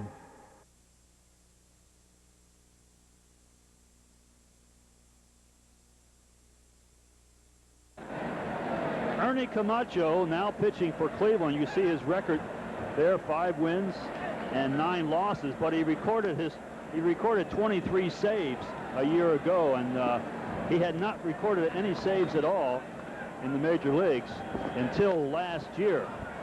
He pitched 100 innings, allowed 83 hits and 31 runs. He struck out 48 in those 100 innings. And at least last year, he threw nothing but a fastball and slider unless he has come up with a new pitch. Cleveland trains in Arizona, so the Tigers do not get a chance to see this ball club very often. And but he throws fastball and a slider. He'll face Chet Lemon with a runner at first and 1 out. 1 ball to Chet, who is looking for his first hit.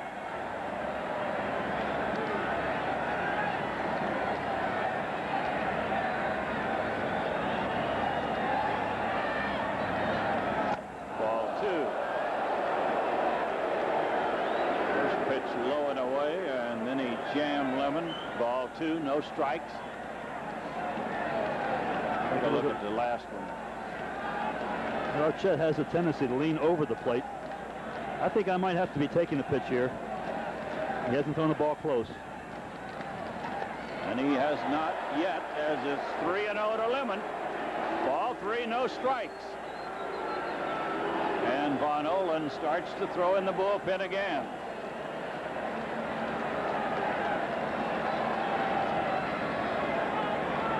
Corrales and his brain trust around him.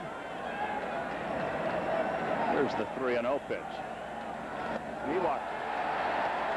Lemon walks on 4 straight pitches, and here's Corrales quickly on his way to the mound. Well, he did not throw a ball close to home plate. And Corrales, I'm sure, is just going out to reinforce or encourage the young man to say, hey, don't let up now. Rear back and throw the ball hard. Don't try to guide it. But he did not throw a ball close to home plate, and we might have a situation here where he might lay the ball down. And what he would like to do, if he is in fact bunting, try to bunt the ball at third base. Oh, with 1 out, he'll be swinging away. And he does, and fouls it away. I forgot Barbaro swung on the very first pitch and made an out. I thought you was going to put a trick play on for me there. He swung at the first pitch and made an out, but he's hit the ball well today. He's had 2 hits. Chris Patero. Ball inside, makes it 1-1. If he should hit the ball down the line and right, they're going to do a lot of running. They are well into left center, and right center for the young man. Well, he had a good rip at a fastball.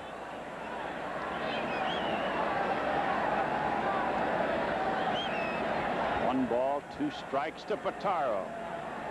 2 on, 1 out. And a grounder through the middle. Base hit. That'll get a run in. On to third goes Lemon. Pataro gets his 3rd hit, and we got a tie ball game.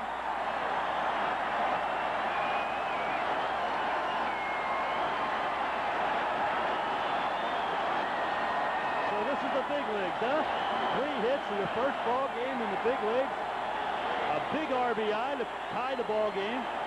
Just out of the reach, under the glove of Mike Fishman, who came in for defensive purposes. You see there, Herndon having no trouble going and scoring, and Chet Lemon goes all the way to third base. So the go-ahead runs at third with 1 out, and the batter is Whitaker. And he takes a strike.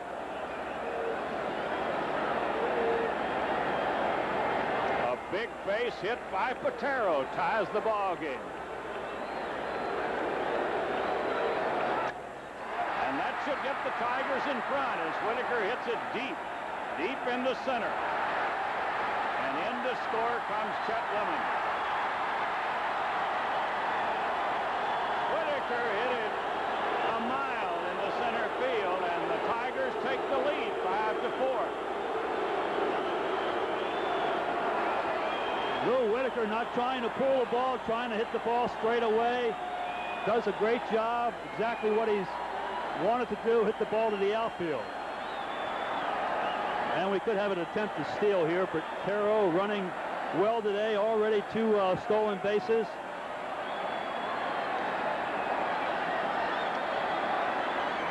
They're going to keep an eye on him.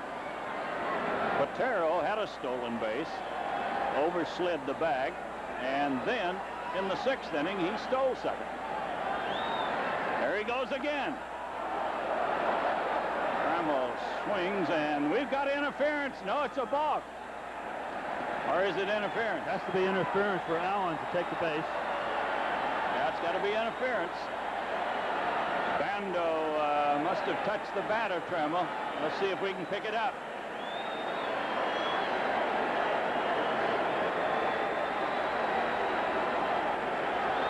Well, I couldn't see it, but I tell you, it's a big play for the Tigers. It puts 2 on with Gibson at the plate.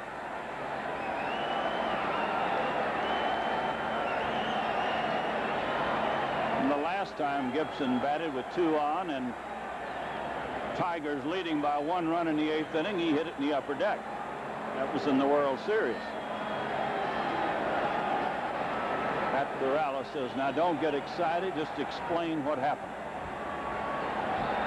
Well, this is a situation where he cannot get any help from the other umpires. He's behind home plate. He can hear the sound, and Alan Trammell did look behind him as soon as he fouled the ball off. So usually that's an indication, but we're going to take another look at the interference by the catcher. And let's see if, in fact, Allen does hit the glove with his bat before he hits the ball.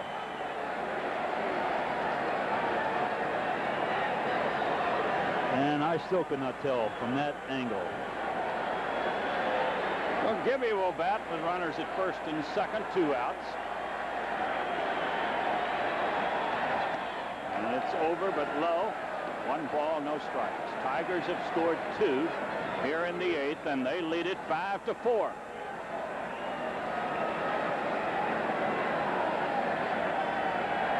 Look out. Be a wild pitch charge against Camacho. Runners move up.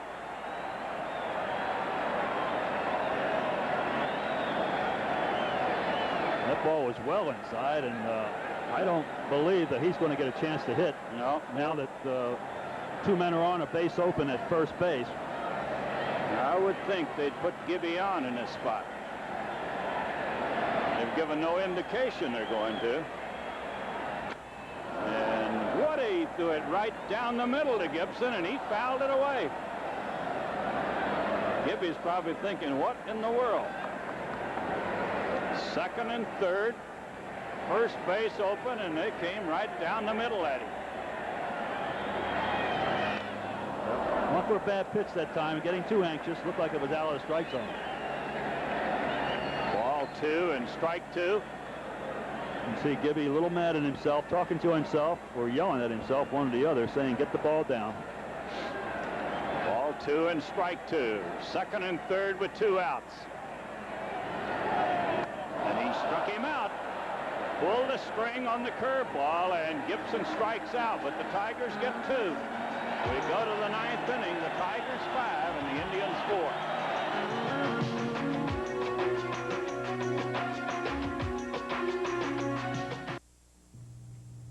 Hello, Lansing. I'm David J. Bennett, the newest member of WFMK's morning team. Join us each morning from 5:30 until 10 on WFMK. Where's your tie, David? Get your day off to a great start with Keith Cummings and all the latest news. Don Tooley has the best in weather forecasts. Nice apron, David. Tim Stott has the sports. Thanks. And, of course, all your favorite music, too. Join us each morning on FM 99, WFMK. AT&T says they can save you 40% if you call after 5 p.m. MCI can save you more than that. AT&T says they can save you 60% after 11 p.m. or weekends. MCI can save you more. And during the daytime, AT&T doesn't offer any savings. Now, if MCI always costs less, how can AT&T claim any savings at all? Beats me. Call MCI, and then call anywhere AT&T goes across Michigan and across the country. The people at Action Auto really know auto parts. They're experts, always ready to help you out and save you money. Like right now at Action Auto, you can get AC resistor plugs for just 73 cents each after rebate. And while you're here, why not pick up on resistant spark plug wires? They fit most cars, and they're as low as $6.88. For discount prices on 12,000 auto parts, Sunoco gas for less 7 days a week. Just get into Action. Well, 3 changes for the Detroit Tigers playing first base, Dave Bergman. Third base now, Tom Brookins. And the new pitcher, Willie Hernandez, now pitching for the Detroit Tigers, replacing Jack Morris, who pitched an outstanding ball game. Willie Hernandez appeared in 80 ball games last year for the Detroit Tigers. Cy Young Award winner, most valuable player, all-star team. 9 wins, 3 losses, 32 saves. Willie Hernandez trying to close this ball game out and reserve a win for Jack Morris. Chris Bando is a switch hitter. He's been batting left-handed against Jack, and he'll turn around and bat right-handed against Hernandez. Fischlin is the scheduled second batter. Nobody has come to the on-deck circle as yet.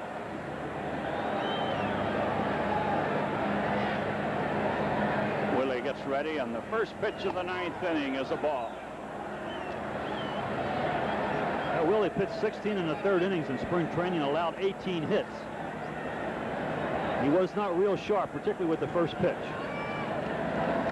And it's ball 2. Ball 2, no strikes.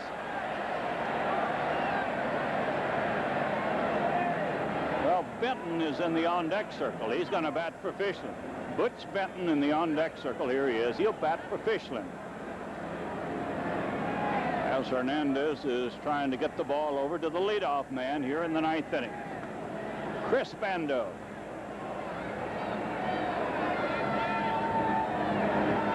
And a strike makes it 2-1. Ball 2, strike 1.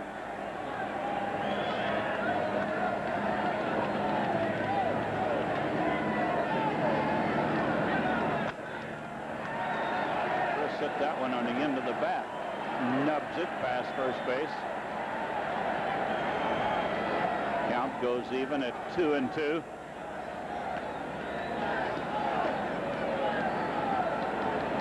Ball 2, strike 2 to Bando.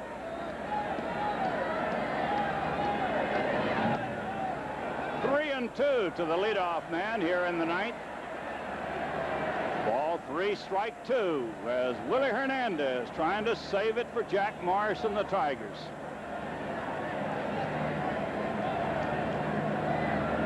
Willie gets ready, and the payoff pitch. He struck him out. Bando had a big rip at it, and he strikes out.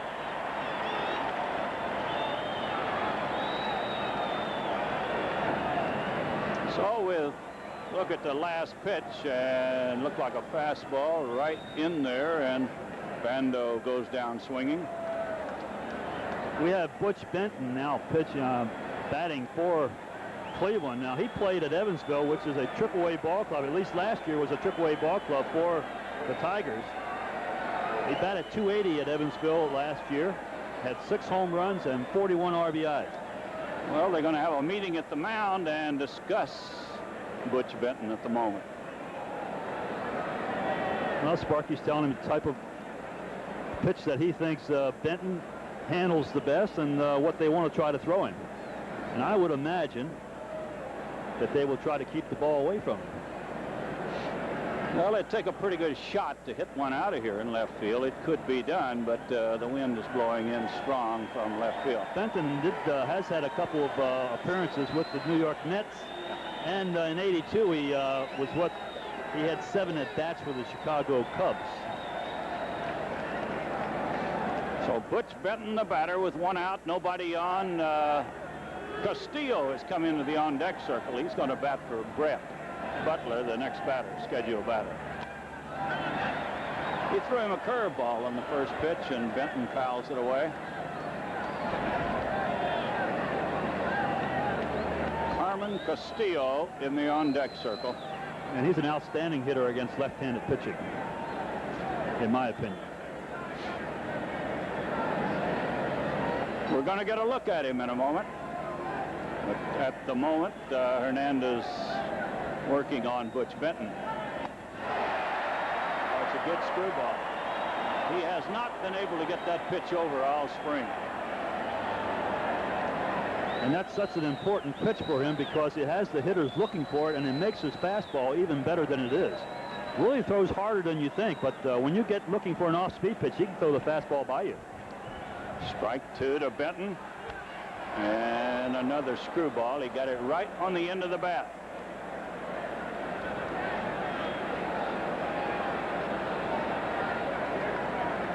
Baltimore got 2 in the 7th, and they lead Texas 2-1 at the end of 7. Toronto still leads Kansas City 1-0. They played 7. Boston leads the Yankees 6-2 in the 7th inning. And the pitch to Benton. Tell you, it was close. That was the last pitch in the world that Benton was looking for. It was a fastball. And it's unusual to see Willie Hernandez give a double take to the umpire because he very seldom ever makes any kind of movement at all. He thought he had him, and he gets him on the screwball. Benton strikes out. 2 strikeouts in the 9th inning as we look at this last pitch. Well, he has such great motion with it. Look at the arm motion, and the ball, even though it's out of the strike zone, completely fools the batter. I tell you, after that last fastball, Al, he wasn't exactly sure what was coming up there. Here is Carmen Castillo batting for Brett Butler with 2 outs and nobody on in the 9th. The Tigers lead by 1. He had 10 home runs last year and only 210 times at bat.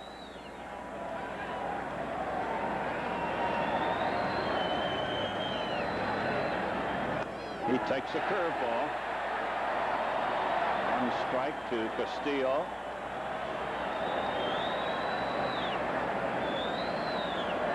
Brookins guards the line at 3rd base, and Bergman guards the line at 1st. And the outfield's deep. They'll give up a single, but they don't want an extra base hit. Willie Hernandez is ready. The pitch is outside, and the count is even at 1-1. Top of the 9th in Detroit on opening day. Tigers 5, Indians 4 with 2 outs.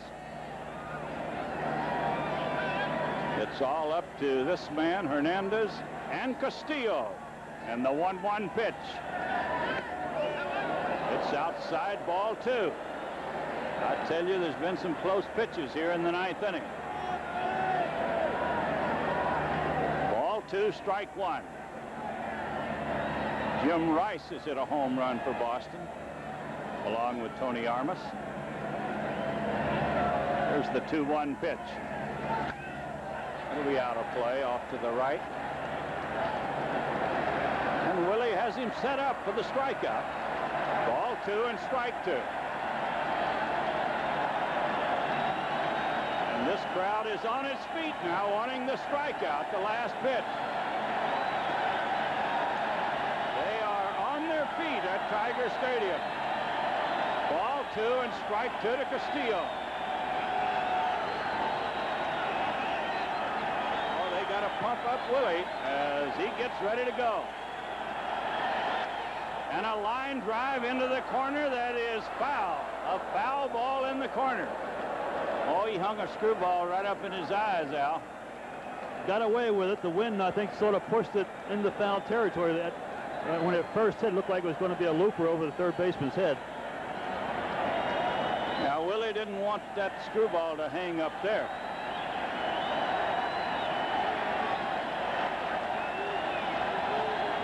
He just might go after him with a fastball. Ball 2 and strike 2.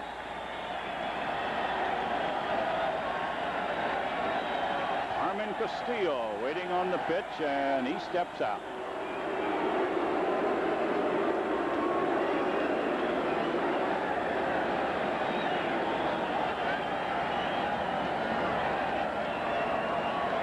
Now Willie's going to make Castillo wait.